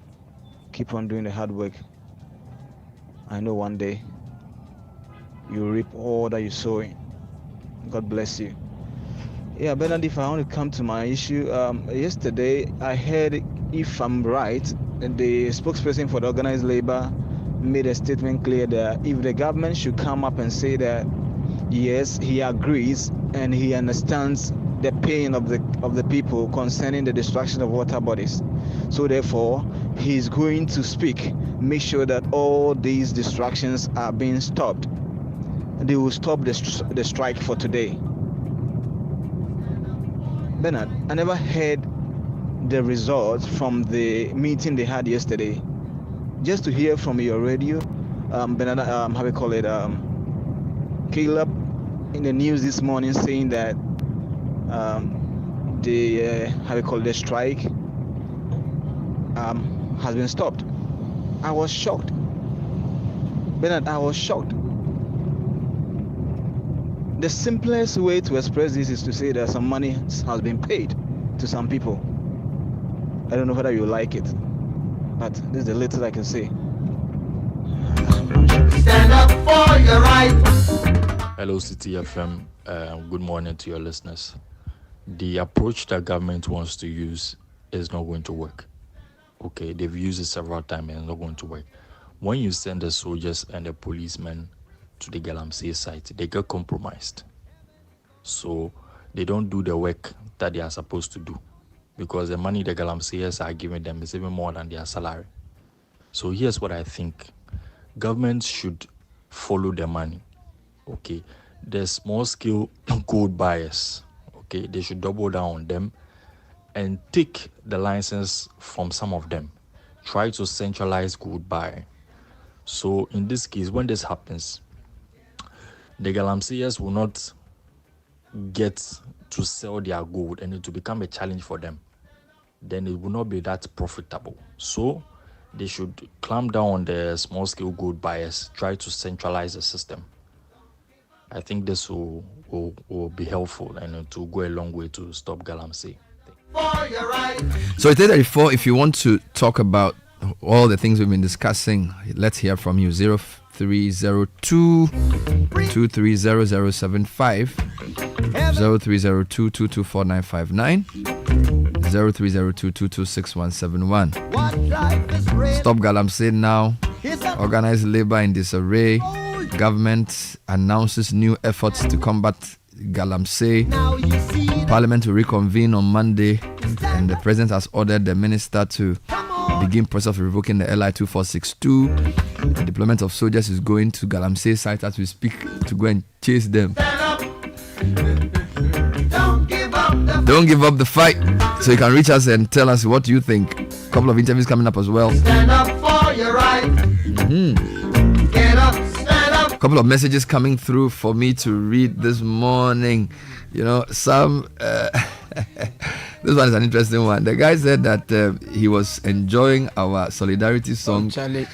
You know, and then he was enjoying the solidarity song yesterday. But if Nathan was conjugating solidarity, and since yesterday we said, gave them good morning, Bernard. So yesterday, whilst driving to work, I was listening to you and the team in the studio singing the solidarity song. Yes. Hey, the French rendition was something else, and I joined in unison to sing "Solidarity Forever," and the union makes us strong. It was an electrifying moment, and I believe that organized labor was our last resort, as they did in the sale of the hotels. This hope eventually was nothing than a flash in the pan. No doubt that organized labor has breached the trust of the people, and it will be difficult to be restored. And it looks like we just have to pray for the country and go to sleep. Extremely disappointing. Have a good morning, blessed Benny. Okay, let me take this call. Jones Adobo is from Lights on the line. Good morning, Jones. Yeah, good morning, Bernard. You're on air.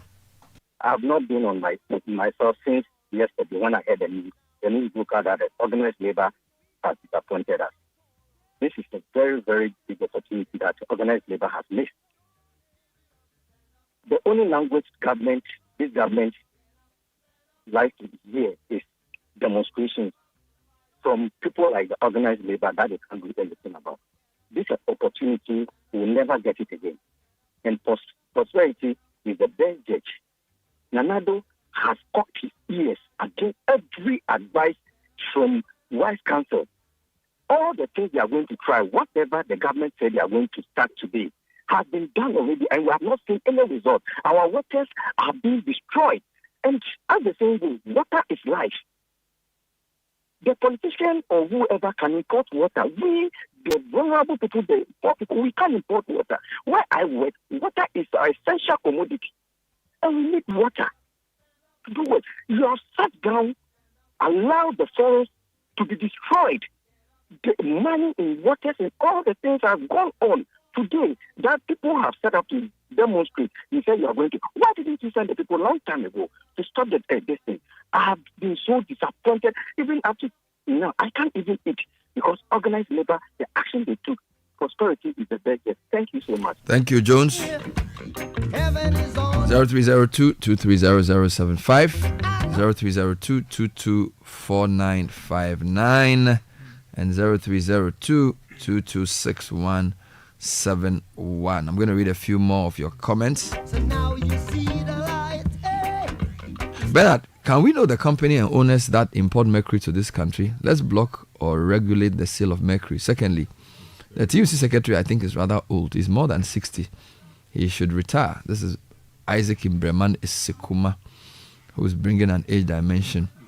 But at the interview with the minister yesterday, he was emphatic that they wouldn't do anything new. In their mind, they've been responsive and took on the fight against galamsey on their own without anybody telling them. So if stakeholders are joining the call now, why not in their own words will they continue with the fight? And I ask myself, really? Continue with what hasn't worked? Simply put, the president and his government won't do anything, not because they cannot, but because they are implicated somewhat in the business. And this is no secret. They are only buying time until the election, knowing we will direct our focus on election-related matters. What did it take to move from accusing organized labor of being influenced by a political party to now responding to some of their demands? They are just seamless. This is a long one. I just even cut some of the things out. Let me take Edward from Cantonments. Good morning, Edward. Good morning, Bernard. You're on air, sir. Thank you, sir. Bernard, you know what? I think we are not disappointed because Labour actually called off the strike. Actually, myself, I was hoping we wouldn't get to the point of striking. But what we are really disappointed in is that, rather unfortunately for Labour and Ghanaians by extension, is that we have handed over our last trump card to this government and subsequent government. Why am I saying so? You said in your submission that, there were various approaches towards getting this government to act. You journalists were doing your part, civil society was also doing its part and all that. But this government refused to heed. The only hit to the threat of strike from organized labor. Now, what we have done is to tell this government and subsequent government that organized labor is not united. And for that matter, anytime there is a subsequent issue whereby we are encouraging government or demanding government to act and government refuses to act, when we threaten a strike again, the same government will sit down and say, we'll forget about these people. We'll sit down with them, we'll divide their funds, and it will come to nothing. That is where people are disappointed at, not the organized labor calling of the strike, but we handing over our last trump card to this government and subsequent government. We are telling them that we are not united. We cannot get them to act.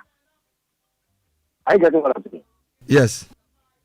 That is where the problem is. We should have kept that trump card. We should have pushed government to act. Okay, so we shouldn't have given. We have not told government that we are not organized. And that is the only thing that government listens to. Strike is the only thing that government listens to. So if you have handed this thing over to government, when there is a future problem, there is a future issue, an issue in future, and we want government to act, what again are we going to hold government, or are we going to hold government ransom? What are we going to use to hold the government to ransom? There's nothing left for us. Thank you for your call, my brother. Get up, stand up. Citi Breakfast Show. Let's read some messages as well. If you want to speak to us, 0302230075. 0302224959. Good morning, Bernard. Good morning. If the LI 2462 is revoked, will that nullify the existing licenses that enable people to mine in the forest? Have the army not been used before? What level of success did they chalk? Bernard, the organized labor said government had agreed to the revocation of LI 2462, but the communique from Eugene Ahin referred to a suspension of LI 2462. In my view, the understanding of revocation and government's indication of a suspension are very different. Organized labor has been a massive disappointment, allowing themselves to be deceived. Ghana is tuned. You say Kofi from Abokobi. Bernard and team, if organized labor won't be the consciousness of the country this time around nor in the future, and also we can't wait till elections to show our anger, bearing our teeth at the people we have given power to govern us. What will be the remedy? We know demonstrations have been ineffective as well. What is our remedy, you ask? Okay, so this one says, what a disgusting, disappointing U-turn.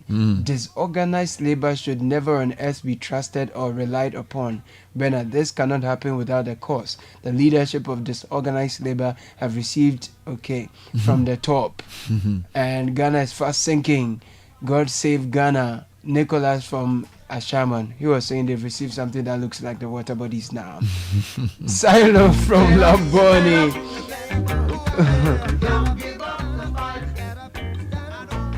All right, let me take another call. Hello, good morning. Good morning, Bernard. Yes, sir. Please tell me your name and where you are calling from. This is Daniel from Bukwase. Okay, go ahead. Yes. To say I'm sad is an understatement. I actually don't know how to describe my mood now. And but let me just tell Labour that if they are minded, there are people who are in prison custody, who have been castrated, in police custody and prison custody, because they were fighting for this same thing that Labour we thought was going to fight for us. Some have even met their bail conditions but are still behind bars as we speak now. And so their conscience, this will live with them. Posterity will judge them. when it came to their individual personal parochial interest, in the case of the hotels, we saw what they did. Now, when it brought us on every other Ghanaian, this is where they have brought us to. And look, I have always said that it's just a matter of time. We think Ghanaians are patient. We think Ghanaians are cowards. But a day will come, and that day will definitely come. And they will see that we are not cowards. They will see that they cannot take us for granted. When you are pushed to the wall, you will defend yourself. Good morning and God bless our mother. Thank you for your call. Get up, stand up. 8:45 Citi Breakfast Show. Don't give up. Don't forget the HR Focus Conference is happening this morning at the Accra International Conference Center on the theme Reinventing HR for Globally Thriving Workforce. Pay 600 cedis and be there. You can call 0509-620-204. It's already started, so you need to rush there if you have to take part. You can also go to hrfocusevents.com or go to the event center, Accra International Conference Center, to be part of this. Stand up for your rights. Yeah. Get up, stand up. Yeah, yeah. Stand up for your rights. Get up, stand up. Get up, stand up. Don't give up the fight. Life is your right. Get up, stand up. We can't give up the fight. Stand up for your rights. Lord, Lord. Get up, stand up. Keep us traveling on. Don't give up the fight. Yeah. We're sick and tired of your ism, schism, game, dine and go to heaven in Jesus' name, Lord. We know and we understand. Almighty God is a living man. You can fool some people sometimes, but you can't fool all the people all the time. So now we see the light. No, my name is Eric from Koforidua.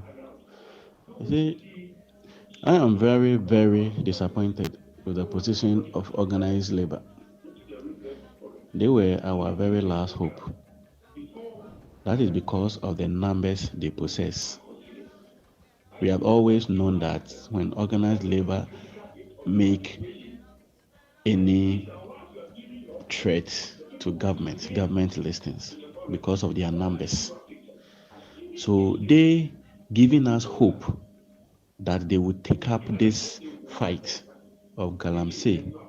It gave some of us hope that if it is organized labor leading, then the government will listen and do something drastic about this galamsey. But it seems that the front of organized labor has been disorganized. Something has gone on behind the scene. You see, this government and this president, what he is doing is just to delay the things. He's delaying the fight because we are just 2 months to election. And he is only thinking about his party and his party fortunes. Because all they see are votes in the mining areas. That is why he doesn't want to do anything. That is the only reason why he doesn't want to do anything. Because he's thinking about votes. Now you see the light. 8:47. Let's take Emmanuel from East Legon. Citi Breakfast Show. A reaction to a big development from yesterday. Good morning, Emmanuel. Good morning, Mr. Bernard. You're on air. Thank you. Please, with the ongoing issue, right? There's something that can be done. The only thing that can be done is when the government. Then also, the youth that everybody is fighting. They are not serious. When I said, when they go for this protest, the only thing they can do is talk, Snapchat. Oh, nothing else.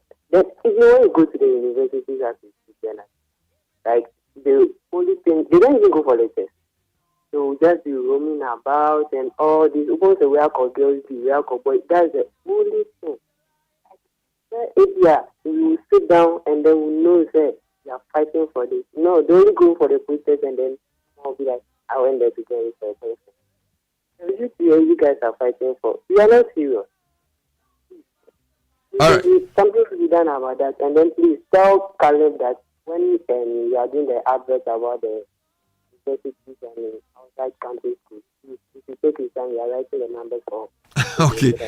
Okay, thank you. Caleb, this is when you are doing the advert about studying abroad. take your time in reading the numbers. They want to copy the number. So in fact, I'll read. Give me the number to read to him. Almighty God is a living man. You can fool some people. All right, we will continue with the discussion with a couple of interviews coming up shortly. As I said, one of our team members is with the military this morning. They assembled at Burman camp at 1 a.m. and 4 a.m. they're on their way. I'm not really excited by it. Well, we'll talk to Fred Ho to tell us how it's been so far. He's part of the media team that's been privileged to be part of this last operation. trip, they took Sanda. Took all kinds of people on the same trip. Helicopters all over. Yeah, but you said something important, that one of the things our job is to track and monitor. And for me, it's very important that is what we would do. Yes, we will have to track the process to see whether the outcomes have changed, in addition to doing whatever else we have to do.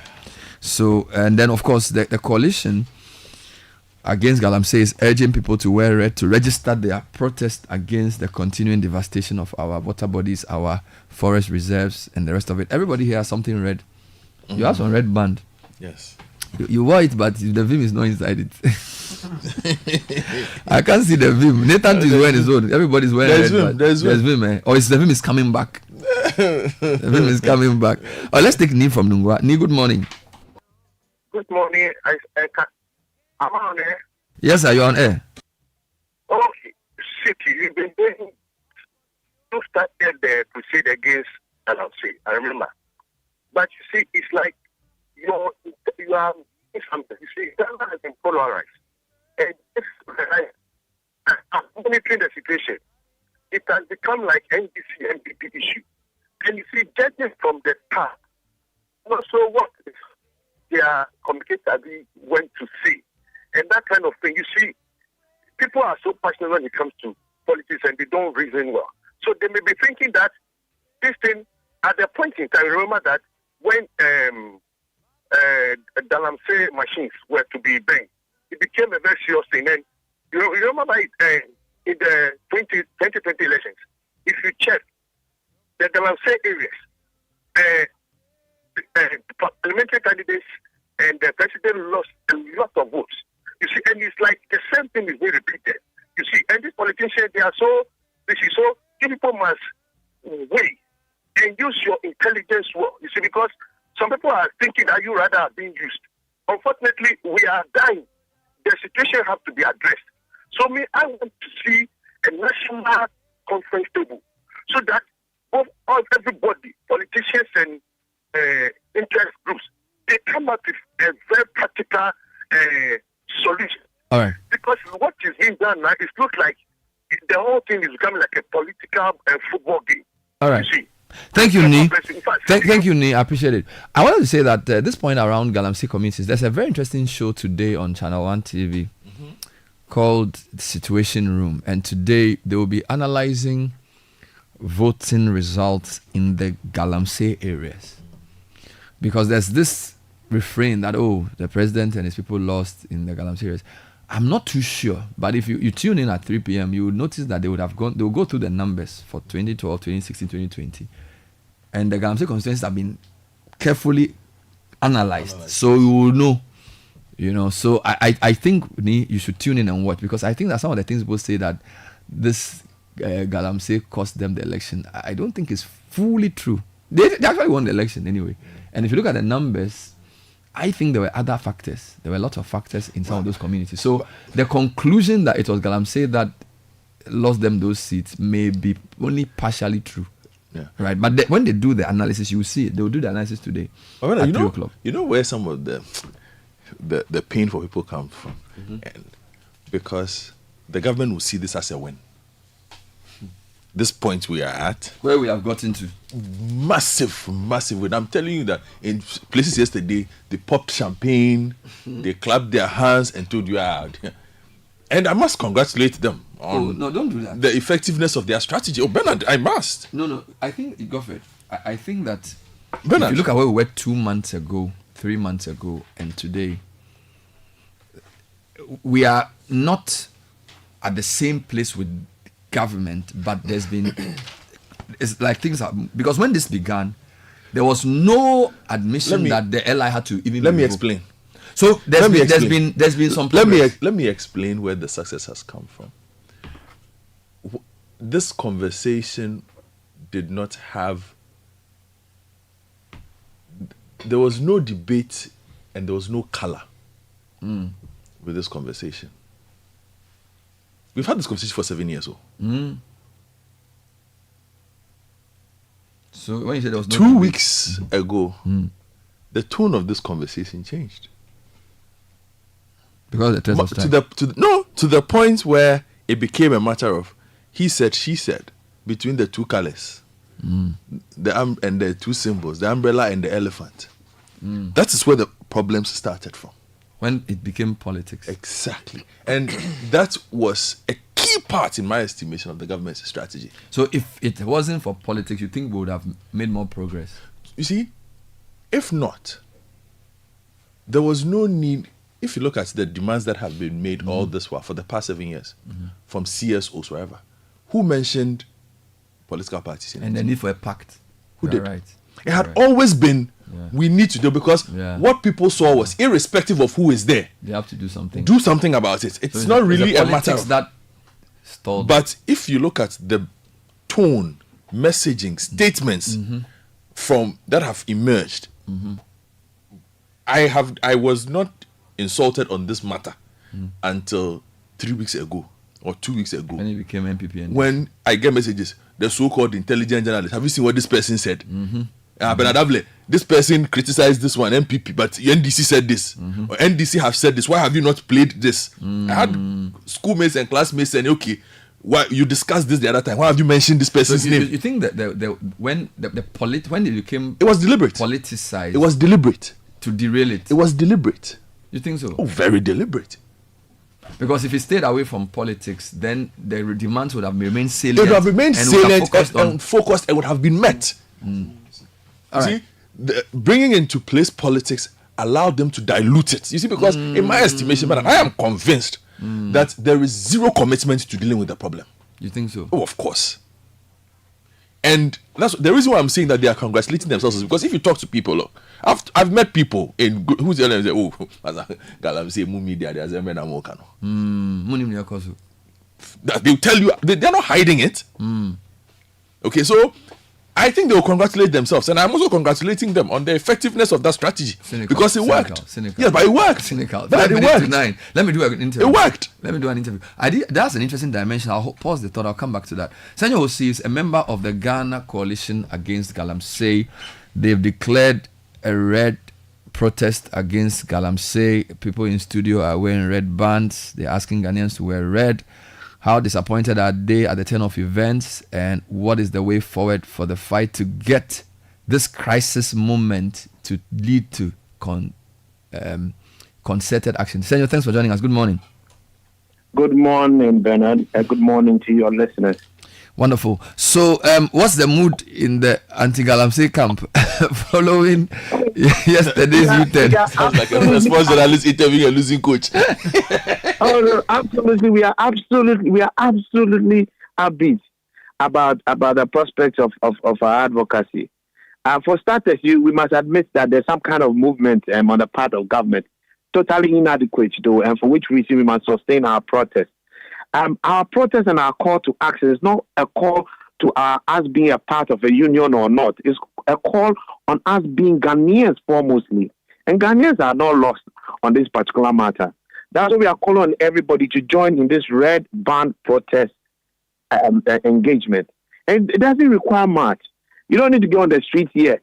That time may come. I hope it doesn't. And I hope that we have government acting responsibly. But for now, we need to send a message very clear to government that we do not approve of its conduct relative to the management of this Galamsey situation, relative to the destruction of our water bodies and our forest reserves.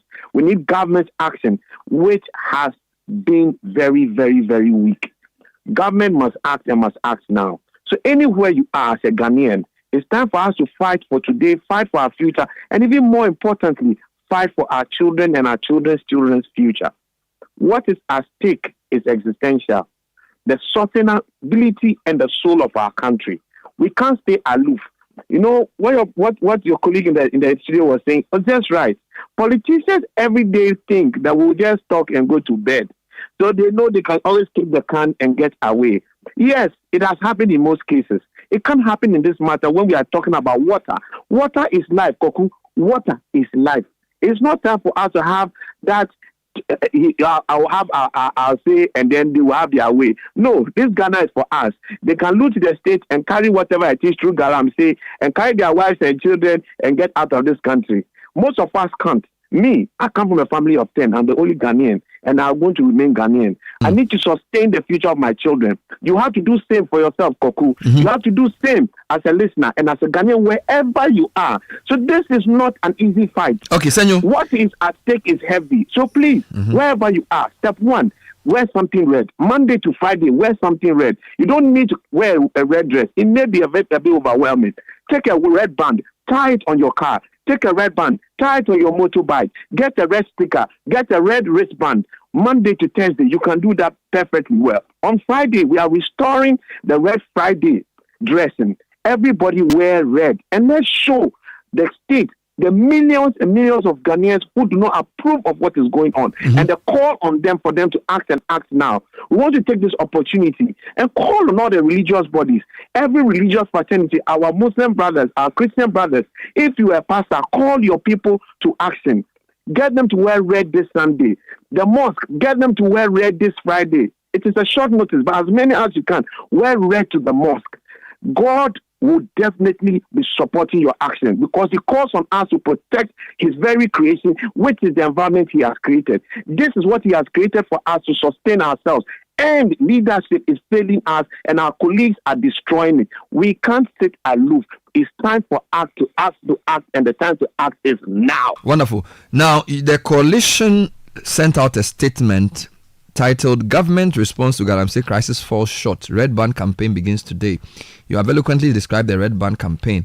Can you remind us of some of the unmet demands? Because of course, you also said that some progress has been made. So, which are some of the outstanding demands that you think are critical for the government to deal with for us to say we are satisfied? We asked for the state of emergency to be called so that we can have an immediate freeze on the actions on site. Clear. We all jointly have a proper audit of the situation. It doesn't need to be forever. Galamsey is not just illegal mining. Let us define it properly today. It is both illegal and irresponsible mining.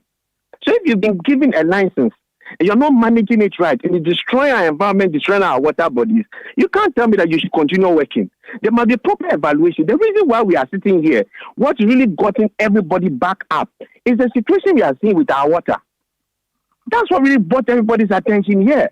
So if you're not seeing an improvement in that, don't come and just tell me I will do. I will do has never been done. I will do is not doing. How many things have our politicians not told us that they will do, and we are still sitting here? I beg you, we don't have to entertain this kind of language.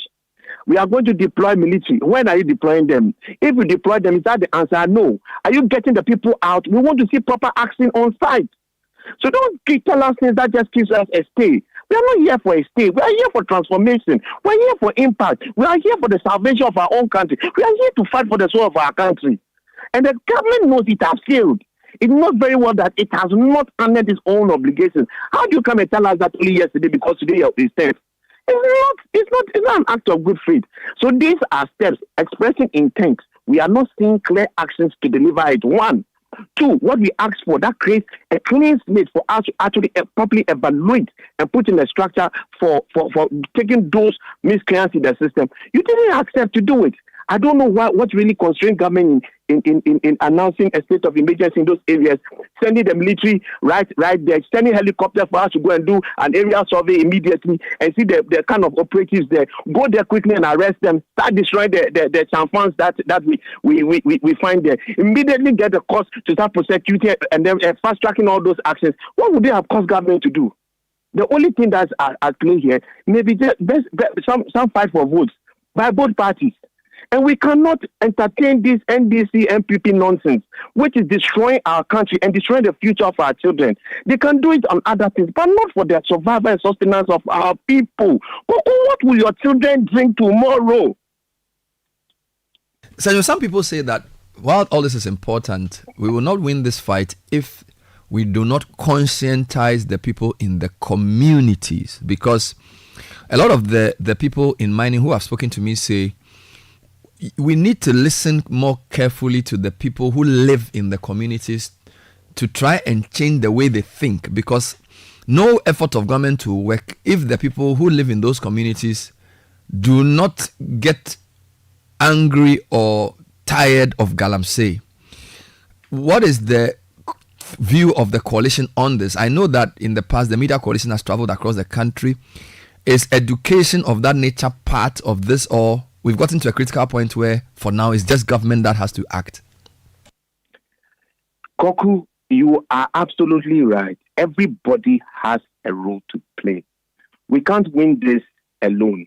But you know, when your bathtub is overrunning and is flooding your room, the first thing you do is close the tap.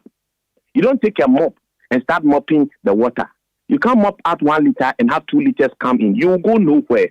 Where we are, it's like in the press. When you have something that's wrong happening in the print, you scream as an editor, stop press, and everything stops.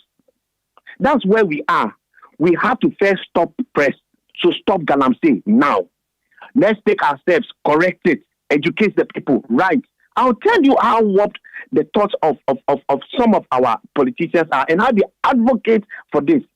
I've seen and heard politicians, both sides of the aisle, trying to advocate for the continuation of this so-called galamsey, claiming all kinds of things, trying to even suggest to them that today they don't need to go to the river and fetch water. They are now wealthy enough that these galamsey operatives, these workers, they can now buy pure water. They can now buy bottled water like the people in Accra. Can you imagine that somebody sitting there who has clean river is not talking about how to process that river? It's now saying that, okay, I can destroy this because now I can buy bottled water from Accra. Look at the thinking that goes on. So yes, there is a problem. We definitely need to have some education, but that's a holistic thing. But the first thing we have to do now is close the tap. Close the tap, and then we take our time to mop. And we have to mop effectively and efficiently. And also cure the plumbing situation. That's how you deal with a problem like that. So yes, we have to engage the people. But right now, the people with the capacity and the resource, the tools, the infrastructure to be able to deal with this communication, it's largely our state. We have an ISD. We have a Ministry of Information. We have resources, access, NCCs in every single district. If we have to do that, it's the same state that will have to lead that charge. If the state has to lead that charge and the state itself is not convicted enough to fight the matter, what education would they give? Senor, we will leave it here and thank you. Aluta continua. Have a great morning. Please, Koku, I hope you are wearing red. I can't see you. I'm sure you can feel it in the way I'm doing the interview. That I'm very red. I'm very red. Please tell everybody you can change your DP to red. Yes, please. We have our flyers, the red band. Change your DPs to red. Giddy cry. Anybody who wears the red, take a picture and put it up on social media. Yes, please. And let's get this campaign active and going. Thank you very much. God bless you. Thank you, my brother. Senor Hosi, aka Kosi Honyo, a member of the Ghana coalition against galamsey. Why is that when I mention his nickname, you are looking at my face? Is it not your man who gave him that name? Is it not your man who gave him that name? All right, time check, 7 minutes past 9. All right, so Fred, put Fred on. Okay, Fred should put Fred on so we speak to him.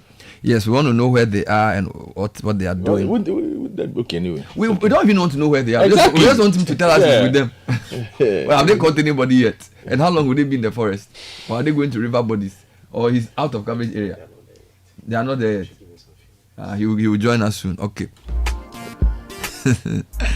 Oh, Lord. So, Bernard, is it only the team from Burma camp?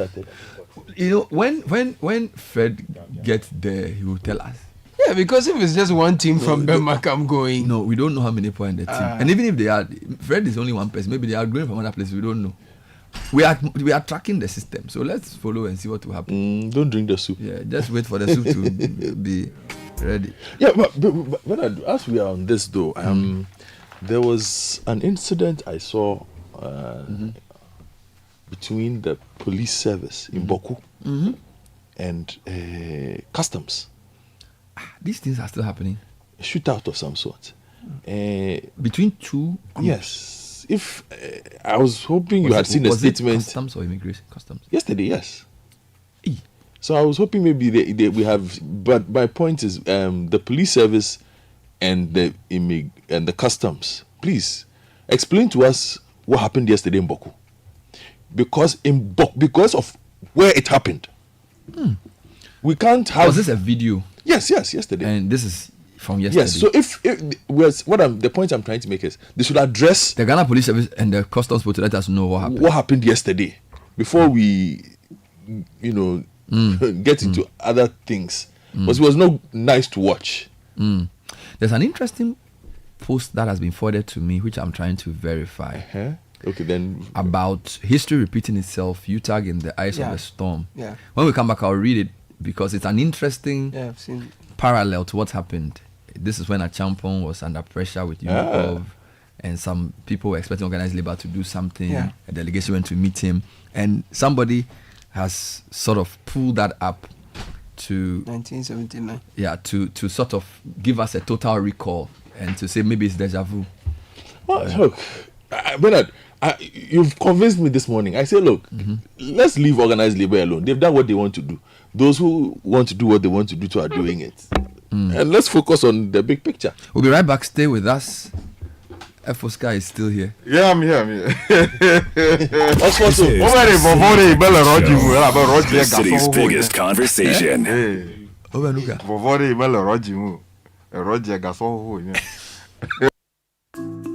Since inception, almost 100% of Ashesi University students have found jobs, started businesses, or gone on to graduate school within 6 months of graduation. From Accra to Nairobi, London to New York, Ashesi graduates are noticed and are leading successful careers. If you dream of a rewarding life and career, an Ashesi education prepares you just for that. Learn more about applying to Ashesi at ashesi.edu.gh. Remember, admission is ongoing.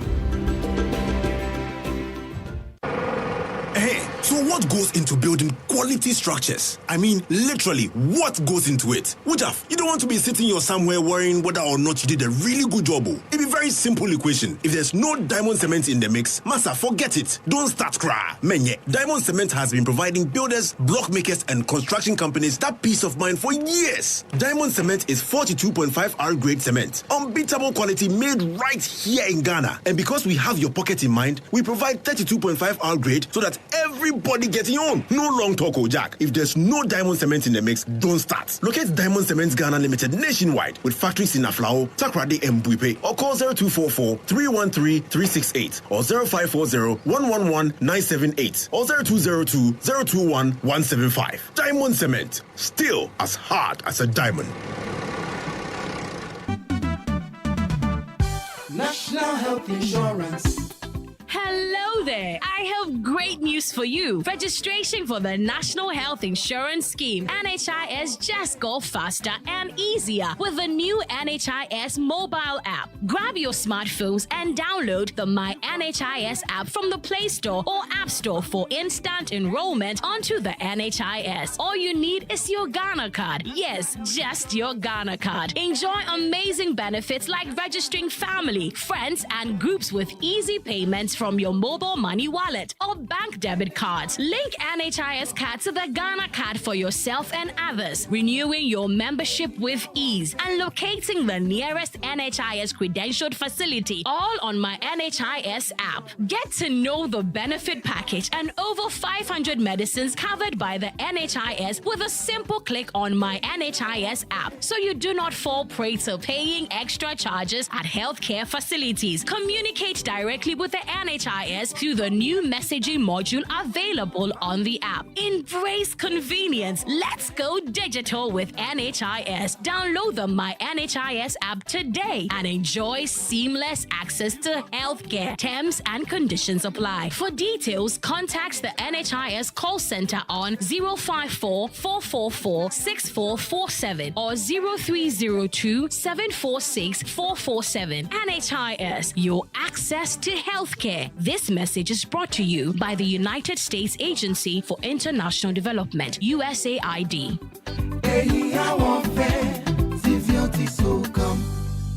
Hey, Ama. So with all the skill you have in dressmaking and soap making, wouldn't it be a good idea to run a full-time business? Sure. In this economy with so many taxes, do you think this insensitive MPP government cares about your businesses? I better go. I don't want to be killed by taxes before my time. Why? You see the thing where I'm at the top. Charlie, small bets we are chop. Like if I see the tax where government take put for the money top. Kwame is right. I can't even send my mother money for her medical bills now. Because look, the e-levy alone no be easy. Oh boy, buy some ride, make I take do Uber. Go see the tax way day for the pots there. It cost past the right safe. COVID levy all day inside. Me, I'm not surprised that the liar who promised to move the nation from taxation to production has come due. Elections have consequences, so as for me, I've made up my mind to vote for GM and the NDC because I trust them to keep their promise to exempt small and micro businesses from VAT, grant 2-year tax holidays for new businesses like mine, scrap e-levy, COVID levy, betting levy, and emissions levy to ease hardship. In fact, I can go to the bank with JM's word because he is trustworthy. Charlie Kojo, your mind for deal. It is time for change. Vote for change. Vote for John Mahama and the NDC. Are you hoping to start university this October? If you want a British degree from a world-class university at a fraction of the cost, then join Lancaster University Ghana in Accra. With a diverse student community, vibrant campus life, and up to 50% scholarship to support your study, Lancaster University Ghana provides you with a world-class education that creates endless possibilities globally. Don't miss this once-in-a-lifetime opportunity. Apply to join Lancaster University Ghana, where learners become leaders. Admissions are currently open for our 2024 intakes. Apply now for our foundation and undergraduate programs. For more information, contact us at +233 030 221 8989 or send an email to admissions@lancaster.edu.gh. Lancaster University Ghana, the only British university campus in West Africa. OneXBet values your activity and wants to celebrate with you. Stay with us and enjoy 1x free bet, a weekly reward just for you. Sign up at onexbet.com.gh with promo code GHFREE to get a 300% welcome bonus. Bet to the correct score from Tuesday to Monday and get a guaranteed free bet. Millions are already winning. Join your friends and experience the thrill of victory with 1x free bets. Gambling can be addictive. Bet responsibly. Not for persons under 18 years. This advertisement has been vetted and approved by the Gaming Commission. Join the conversation on the Citi Breakfast Show on Facebook at facebook.com/Citi97.3, Twitter at twitter.com/Citi973, and Instagram at instagram.com/Citi973 with the hashtag CitiCBS.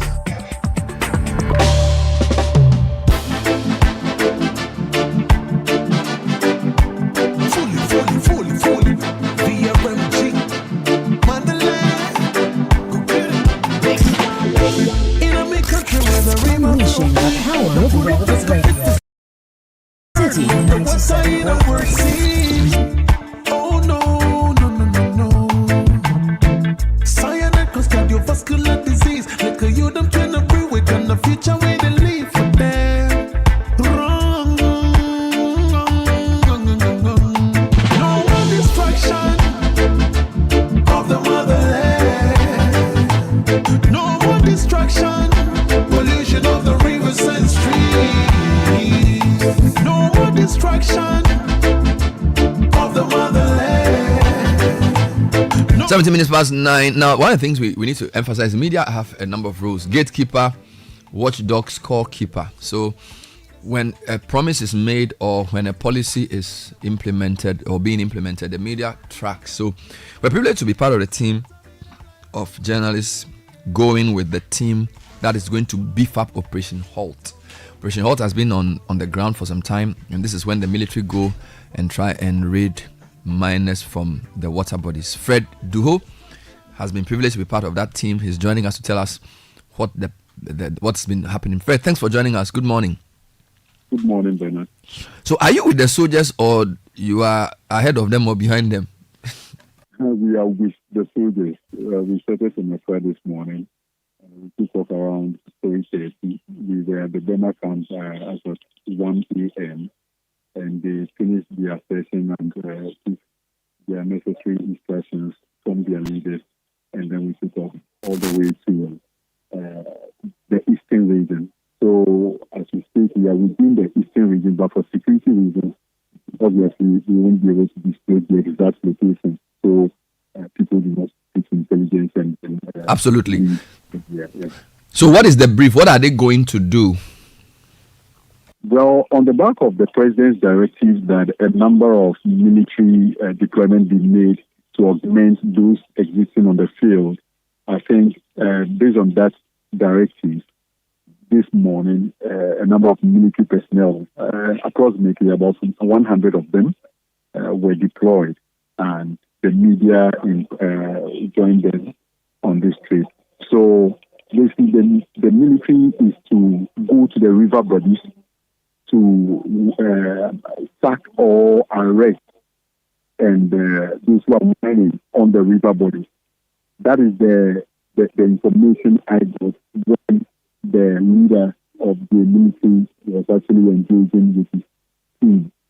And so the military team are basically trying as much as possible to know which specific coordinates or places to start from with the operation this morning.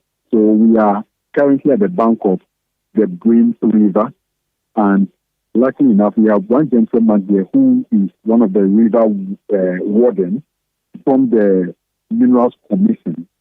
They have been based in this community for some time now, trying as much as possible to ward off people from mining on the river body and specifically the river brink.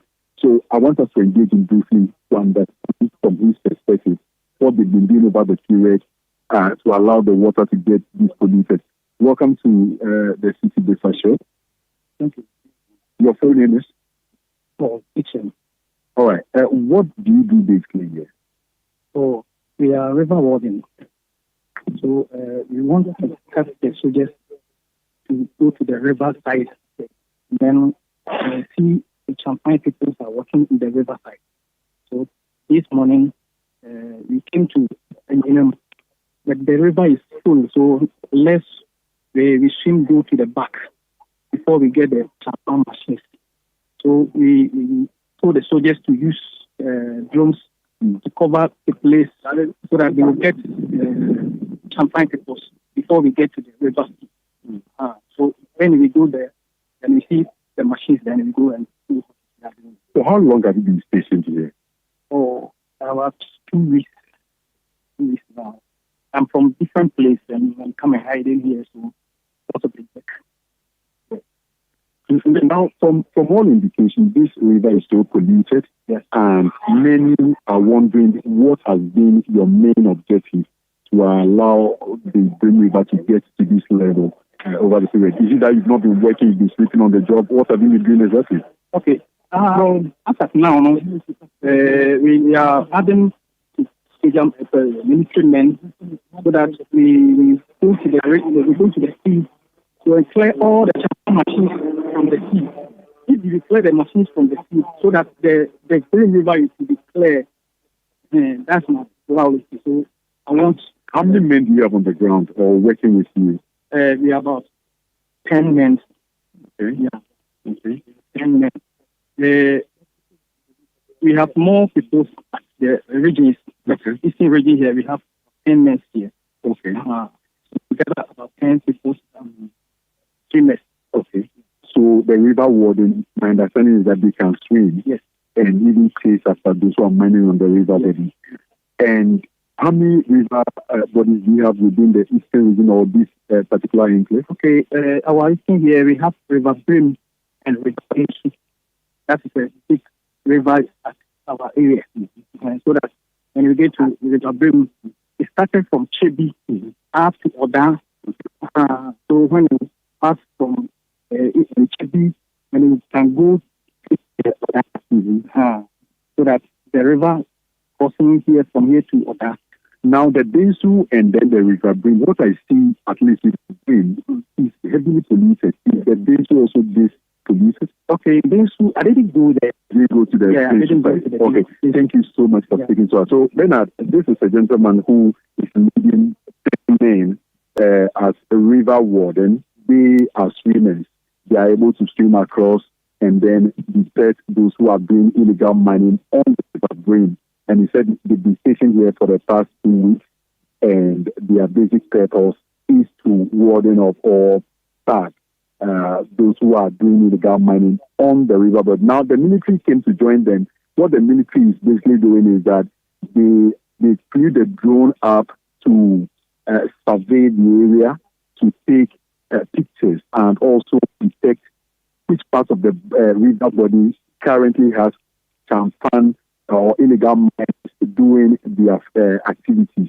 So they can now mobilize and then go in there to round them up. And so, as we speak, we are currently at the bank of the River Brain. Do we know how long this operation will last? Is it just for today, or this is going to, or are you able to even tell us on air how long this is going to last? Well, the understanding we got before we even joined the team was to go basically today and then return. But from what we see, the military, they came with their equipment and they've gone to their lodging base where they've gone to actually drop their items, and then we moved to this particular locality. So it is quite obvious that military will be stationed within, but as to how long they are going to be within the eastern region, we do not have any idea.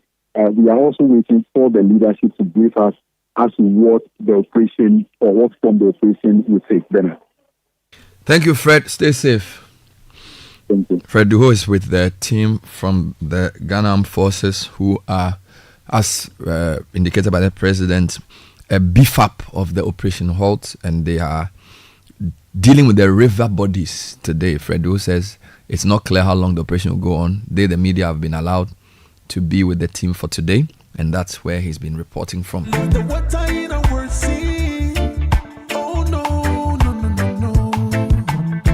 Cyanide cause cardiovascular disease. Like a youth, I'm trying to bring with them the future way they live. 9:25 City Breakfast Show. Omni Basic Bank is at it again. The bank that's ready to assist you with their 24-hour state-of-the-art center. Ghana's fastest growing corporate bank and bank of the year 2023. At Omni Basic, we're always proud of your service. Calls, or we're always at your service. Call us on 0307 086 000 or 0302 758 555. You can also visit any of our branches nationwide to open an Omni Basic bank account today. Omni Basic at your service. Eden Heights is a well-planned gated community with access to ultra-modern sports facilities, Olympic-sized swimming pool, football court, basketball, athletics, and gym facilities, and more. We have 2, 3, and 4 bedroom apartments and penthouses with the highest grade of finishing for rental and resale. Eden Heights is delicately styled for your comfort and relaxation. We are behind the West Hills Mall, Wager in Accra. Reach us on 0501 531 444 or 0501 531 445. You can also go to edenheights.com.gh for more information.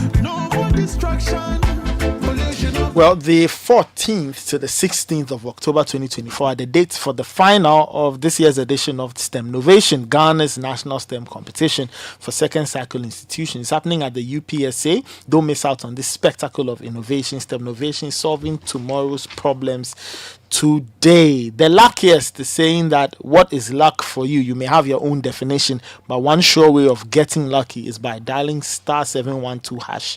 Buying a ticket, buying a lot more will increase your chances of winning. Luck is on its way to you and your community, so stay sharp. The luckiest, luck is everywhere.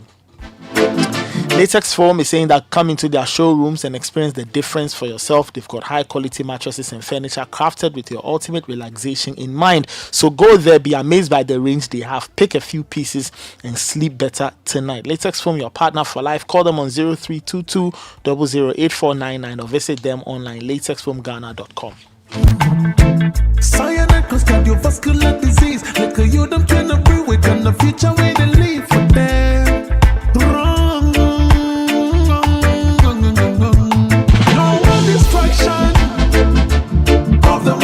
Alright, here are more of your comments. Nathan, please help us. Gloria and Kokobite is asking, what's the age group of the leaders of organized labor? Their priorities are very different. It looks like the old people might be the ones destroying our nation. Those are silent digs. Akofa from Ashaiman says, it's sad this is what happened when we become so self-centered. We become selfish human beings who always think about what we get at the detriment of others. May God save our country, Ghana. This is a shameful act from organized labor. This one says, I don't know how to describe how I feel this morning. I'm disappointed in organized labor in the government. Something has changed minds, it says. God save our homeland, Ghana. Selassie from Dansoman says, Ghana under this administration has become a land of absurd possibilities. What a shame. Big English. This one says, may I know the name of the person in the so-called organized labor who made the announcement of the strike being called off? I'm arranging to send special prayers to heaven for him to be dealt. Stop that. This one said, last Ghana don't cast labor. Why? What is the legacy our leaders leaving behind? This one says, I hope you're doing well. Labor unions, are they serious? Look, what they've done will have serious implications for the entire country. Now, none of the political parties who win election will take labor unions seriously. Again, the ordinary Ghanaian who wanted to join the protest and later heard that the protest had been called off will no longer show interest in such a worthy demonstration. It's alleging that some people took... So it's not a demonstration, it was a strike. People are confusing the two. Labour was not planning a demonstration necessarily. They were planning a strike. But I think that the point is there. All right. This one says, it's unfortunate things have turned out this way. The army can help, but the issue is that by now the big men involved would have given the action plan and timeline of the ops. This is just a smoke screen. Bernard, in a spirit of solidarity, like your station shouldn't take money from the political parties, even to play their adverts until they sign pact to help them fight the menace. I see. So we shouldn't. I hear. I will leave your thought taking over our lands, destroying everything with your hands. The tribesmen have taken over our land, destroying everything with your hands. They're taking from the masses, stealing our taxes, destroying the justice. They're taking from the masses, stealing our taxes, destroying the justice. I will leave your thought taking over our lands, destroying everything with your hands. The tribesmen have taken over our land, destroying everything with your hands. They're taking from the masses, stealing our taxes, destroying the justice. They're taking from the masses, stealing our taxes, destroying the justice. I will live loving Roma, Nelson Mandela, Jomo Kenyatta. I will live loving Roma, Nelson Mandela, Jomo Kenyatta. For the good that did fallen. These are the great men of Africa. These are the great sons of Africa. These are the great men of Africa. These are the great sons of Africa. All right, a few more of your comments coming in on this situation, Nathan. This one says, which one is more effective? The president issuing a state of emergency on stopping galamsey or sending soldiers and police, which has been used over and over but failed? That's coming from Richard, aka Sidi Nase from Tertiary Blow. I'm very disappointed in the leadership of organized labor. I'm very convinced that we have lost this fight against galamsey. In fact, organized labor was our last hope to force the government to act swiftly, but now we have all been left to our fate while we wait patiently to import drinking water. We are not serious as a country, and the leadership of organized labor has really let us down. I'll never take them seriously again. Francis from Tema. This was, I agree with Godfrey. The divide and conquer tactics worked. Eddie from OEB. Okay. This one says, the media, especially Citi FM and Channel 1, were fighting galamsey nicely for us, only for disorganized labor to join, cash out, and leave the scene nicely. This one says, are you calling for a temporary ban on mining? I just saw huge mining tipper trucks parked at mid-year heading towards the eastern Mercy and atonement. Give them the blast. They know the one red classic. Yeah, the main part number one ever, last one in the class. Watch it, DJ Nacha. Watch it, Coco. If you got a problem. You see, Bernard, this issue, it's rather unfortunate. Yes, I agree with you that strike was never going to be the only solution that will solve the problem. But we gave a lot of hope to the declaration of intention to go on strike by organized labor because of the recent agitation we saw in the sale of the hotel issue and how it worked out.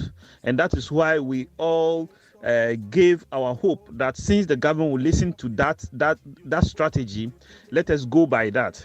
What has happened, it's an affront to trade union solidarity.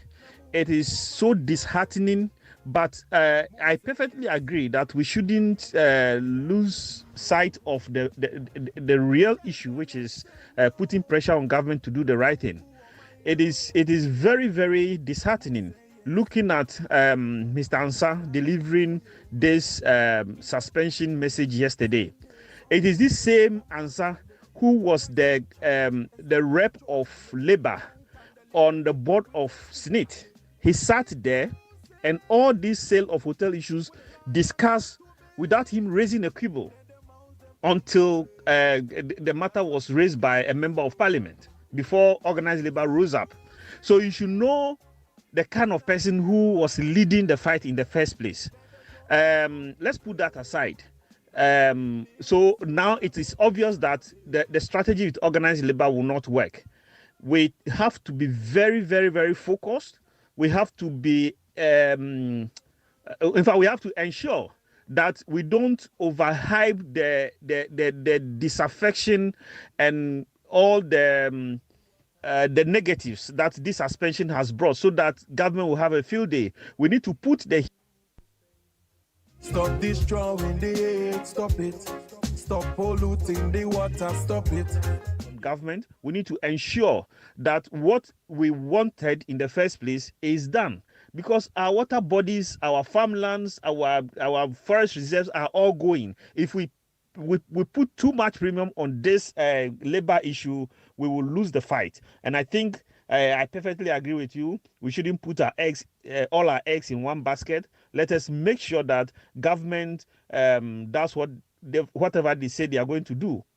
Even though we all know that this strategy is not going to work, at least let's push them to hype whatever they promise to do. Thank you. Good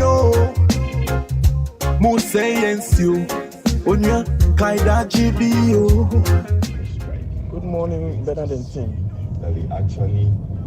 Shame on the leadership of TUC. Shame on them for thinking only about their stomachs and for them to allow this crook of a government to lure them and to deceive them. They themselves have come out that they will not stop galamsey because they want votes. And what amount of words or what amount of promise can they give you that you feel that they will do what they have promised? Which soldiers have gone to the site and who are they going to protect? Probably protect their own people. Shame on you, organized labor. You don't deserve to be there. Shame. Bow your heads in shame. Organized labor, leaders of organized labor, bow your heads in shame for thinking with just your stomach. And I've been listening to you. Bernard and team, this is quite disheartening. What just happened yesterday.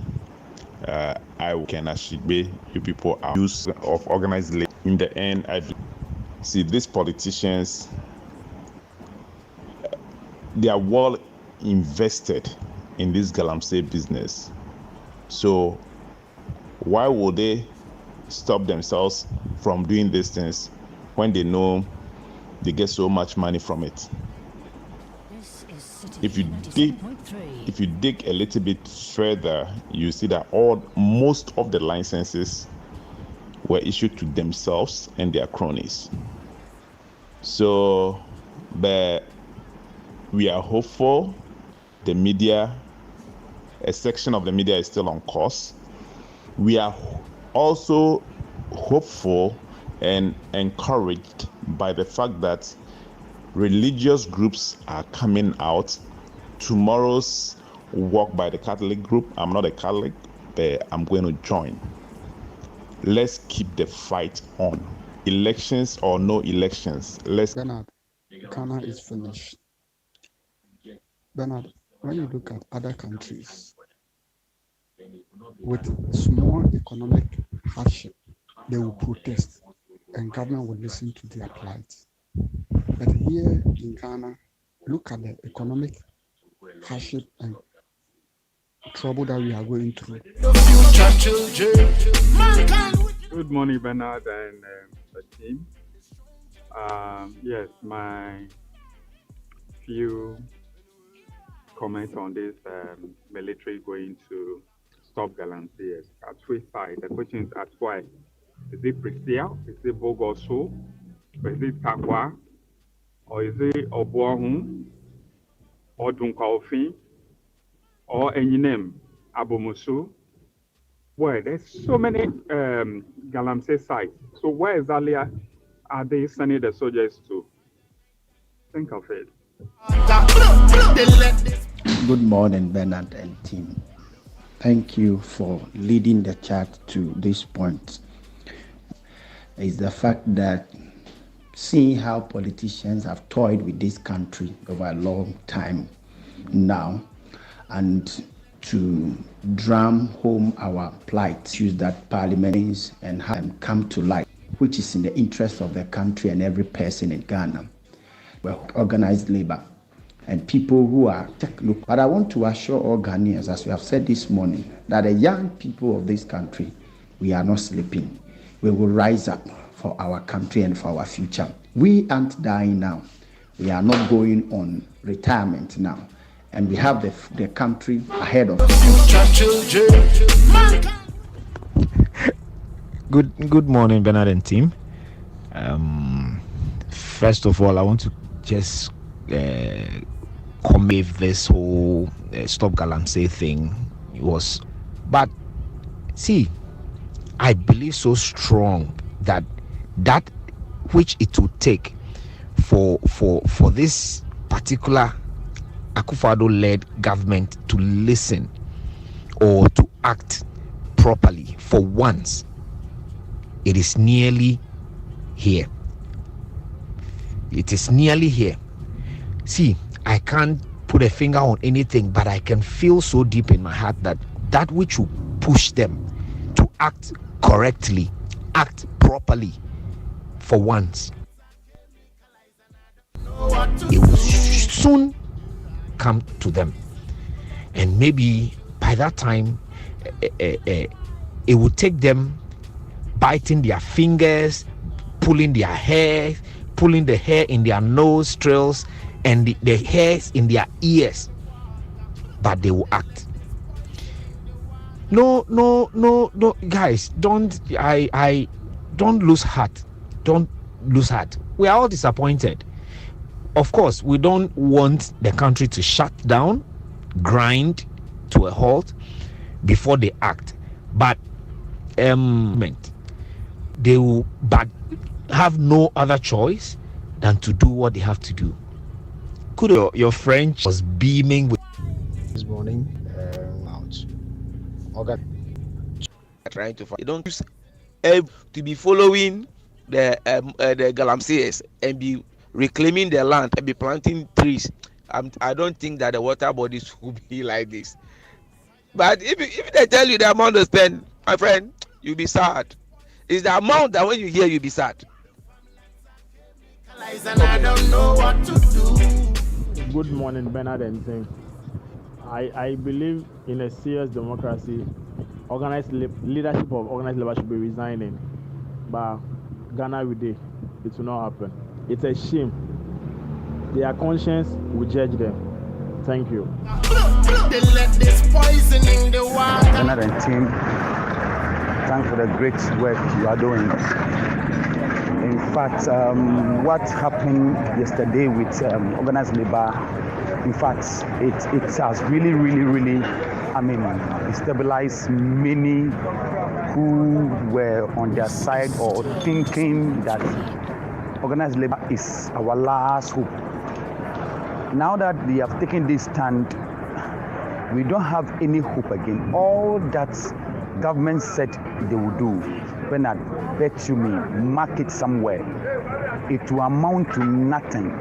Even as the military and whatever forces are going to the fold, they are going to do it in a way that it will favor their people who are in the doing the galamsey, they will go to sites where they know that people who are not part of them are, but they won't go to sites where their people are.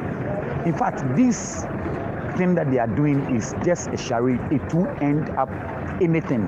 Mark it somewhere. We'll come back to square one. Nothing will change about this very step that they are taking.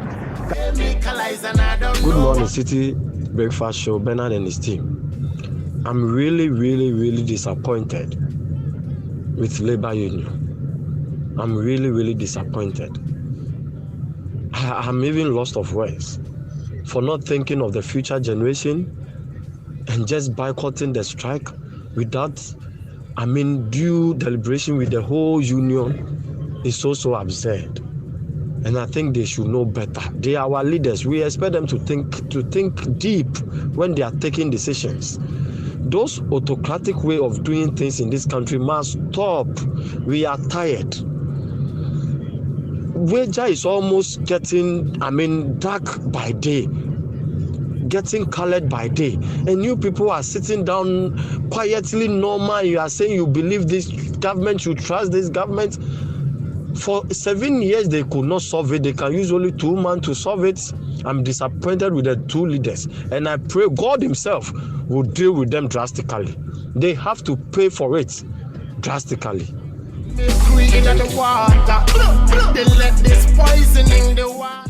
Hello, Bernardino. Good morning. Nathan, Godfred, and all of you.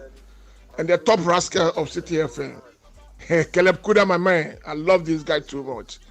Bernard, I beg you. This galamsey should be fought with iron hands. The galamsey should be fought with iron hands. All the politicians, all politicians from A to Z are involved. And some chiefs like you know. So I figured out that Ghanaians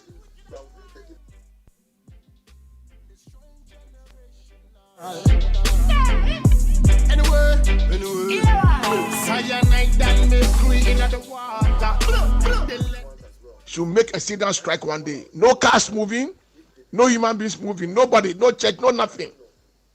One day, it could be a weekday, it could be any other day. We wake up, nobody moves, no radio station works. Strong strike, one day strike in the nation, so that those who are supposed to do their work will do their work. Yes. They have to fight this galamsey with iron hands power. Seriously. It's not good.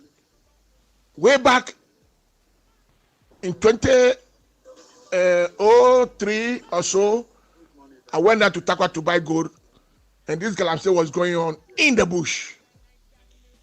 I can testify to that. I went to Akago in Zima area, and galamsey was going on in the bush. Way back those years. The Akago one was 2009 or so, yeah. And galamsey was going on. You see? So this galamsey, all politicians, whoever, are involved. So please, we beg you. City FM, my beloved station, my favorite station. Samens, no, Mr. Honesty, bye-bye. And this is big about the future. Solidarity forever. Solidarity forever. Sing. Solidarity forever. And the union makes us weak. Solidarity forever. Solidarity forever. Organized labor for solidarity forever. And the union makes us weak. Judas Iscariot. Hello, good morning, Bernard and team. I'm very grateful for this program this morning. What the good job you guys are doing. My name is Peter, aka Guys. Sending this voice mail from Kolego. Bernard, it's really sad for the U-turn the unfortunate U-turn that Labour Union has decided to do. Because they might think they are in Accra and they are drinking good water. So the people at the other side, Kumasi, Eastern region, the western side, and then central side are suffering. So they don't care. But they don't know that they've forgotten that they are having their grandmas, their aunties, and their siblings over there that are in the village. So you can't live in a glass house and throw stone. How often and how will you be able to afford every day and import water from outside to drink because you think you have the resources to do that? It is even wickedness and then inhuman to do that kind of thing. You understand? So mankind wicked and wise. The strong generation now. This is the Citi Breakfast Show, the city's biggest conversation. Keeping your smile healthy and strong is important to Colgate. That's why this month, Colgate is giving you an opportunity to get a free dental screening. We want to help take care of your oral health beyond just brushing your teeth daily with our products, because we believe our smile is our strength. Our dentists are here for your smile. Please note that the dentists will screen you and provide advice around how to manage your oral health. There will be no procedures or treatments done. Visit Colgate Ghana on our Facebook page to find out more. This advert is FDA approved. I'm saying that Ghana must not introduce free SHS on the whimsical promise of a desperate politician. Many mistakes have been made by countries in Africa already with free SHS. Akufado, minya wudienye, wuye bwe, Bawumia, minya wudienye, wuye bwe. Hey, Mommy Jamefua, why are you so excited this hot afternoon? My sister, when I remember what free SHS has done for me and my children, I can't help but be happy for what Nanado and Dr. Bawumia have done. You remember when I lost my husband who was the breadwinner? Yes, I remember very well. There was no hope for my 3 children to go to school until Nanado and Dr. Bawumia introduced free SHS. Now my children, Kofi, Esi, and Kojo, attend all these big schools. In fact, do you know they are saying they want to review it? That's one. Some of their people are saying that they should cancel. Others too are saying they should make some people pay the fees. Hey, they want to do their thing again. Who is going to pay and who will be going for free? They want to push we the poor people aside and start using their connection men and protocol to access the free SHS life-changing policy. That is why we have to do everything in our civil rights to make sure they don't come and spoil this good thing for us. This free SHS policy that Mahama and his people said is not possible, but now see. It is possible. This year, we are voting to protect the free SHS. Vote Dr. Bawumia, number 1 on the ballot. I like my mind peace. That's why I go get my bumper insurance from Holland Life. Just yesterday, my Abusha Penny asked everybody to pay 1,000 Ghana cedis for a penny funeral. But Masa Nukureni, I want me kora. My bumper helped me cover cost of funeral and any disability cost by paying 2 Ghana cedis per Busumi Bia. A simple cry. Yes, with as little as 2 Ghana cedis, you too can have peace of mind about cost of injury and funeral by simply registering with Mibambo Insurance from Holland Life. Just dial *269# on MTN or Telecel and follow the prompts. It's really that simple. Enjoy peace of mind today, knowing your tomorrow is covered. Mibambo Insurance, made for you. What happens when ancient days meet modernity? What happens when a goddess wakes up in an era of digital chaos? Witness the epic battle between the past and the present. Catch the intrigue and suspense in Amwanime's era, a brand new epic telenovela showing Mondays to Fridays on Aquaba Magic, DSTV channel 150 and GoTV channel 102. Available on DSTV Access and GoTV Plus. Dial *759# to stay connected. You can engage in all the propaganda you want, but if the fundamentals are weak, the exchange rate will expose you. Has the exchange rate not exposed Dr. Baumia and the NPP? At the end of December 2016, the cedi to dollar exchange rate was 4 Ghana cedis to $1. Today, it's about 16 Ghana cedis to $1. This is more than 4 times the amount of cedis one needed to buy $1 in 2016. Today, as a result of the free fall of the cedi, many businesses have lost significant amount of their working capital, with many collapsing in the process. Did they not say yeti sikaso? Yeti sikaso. Omenyo hiamai enam amemua enkoyeti. Ghanaians are worse off as prices continue to soar on a daily basis. Putting food on the table has become a daily struggle. The hardship is real. It's time for change. Vote for change. Vote for John Dramani Mahama and the NDC. Sister Essie. Teacher, don't tell me that Yao is not in school today too. Please, that's why I'm here. He was diagnosed with malaria. Oh my, that boy is missing a lot in class. Don't you have treated mosquito nets? It is the most common and effective means to prevent malaria. I can't. Madam, we now have the new treated net. Really? We all sleep under it. The new nets? Speedy recovery to him. Avoid malaria. Get insecticide-treated net and sleep under it every night and throughout the night. And remember, there's also the new insecticide-treated net. Highly resistant, strong, and is just as effective. Let's come on board Good Life and protect against malaria. Good Life, live it well. It's an everyday thing. This message is brought to you by the Ghana Health Service and partners with support from the USAID. Malaria away. Good life, live it well. The luckiest. Star 712 hash. Luck is everywhere.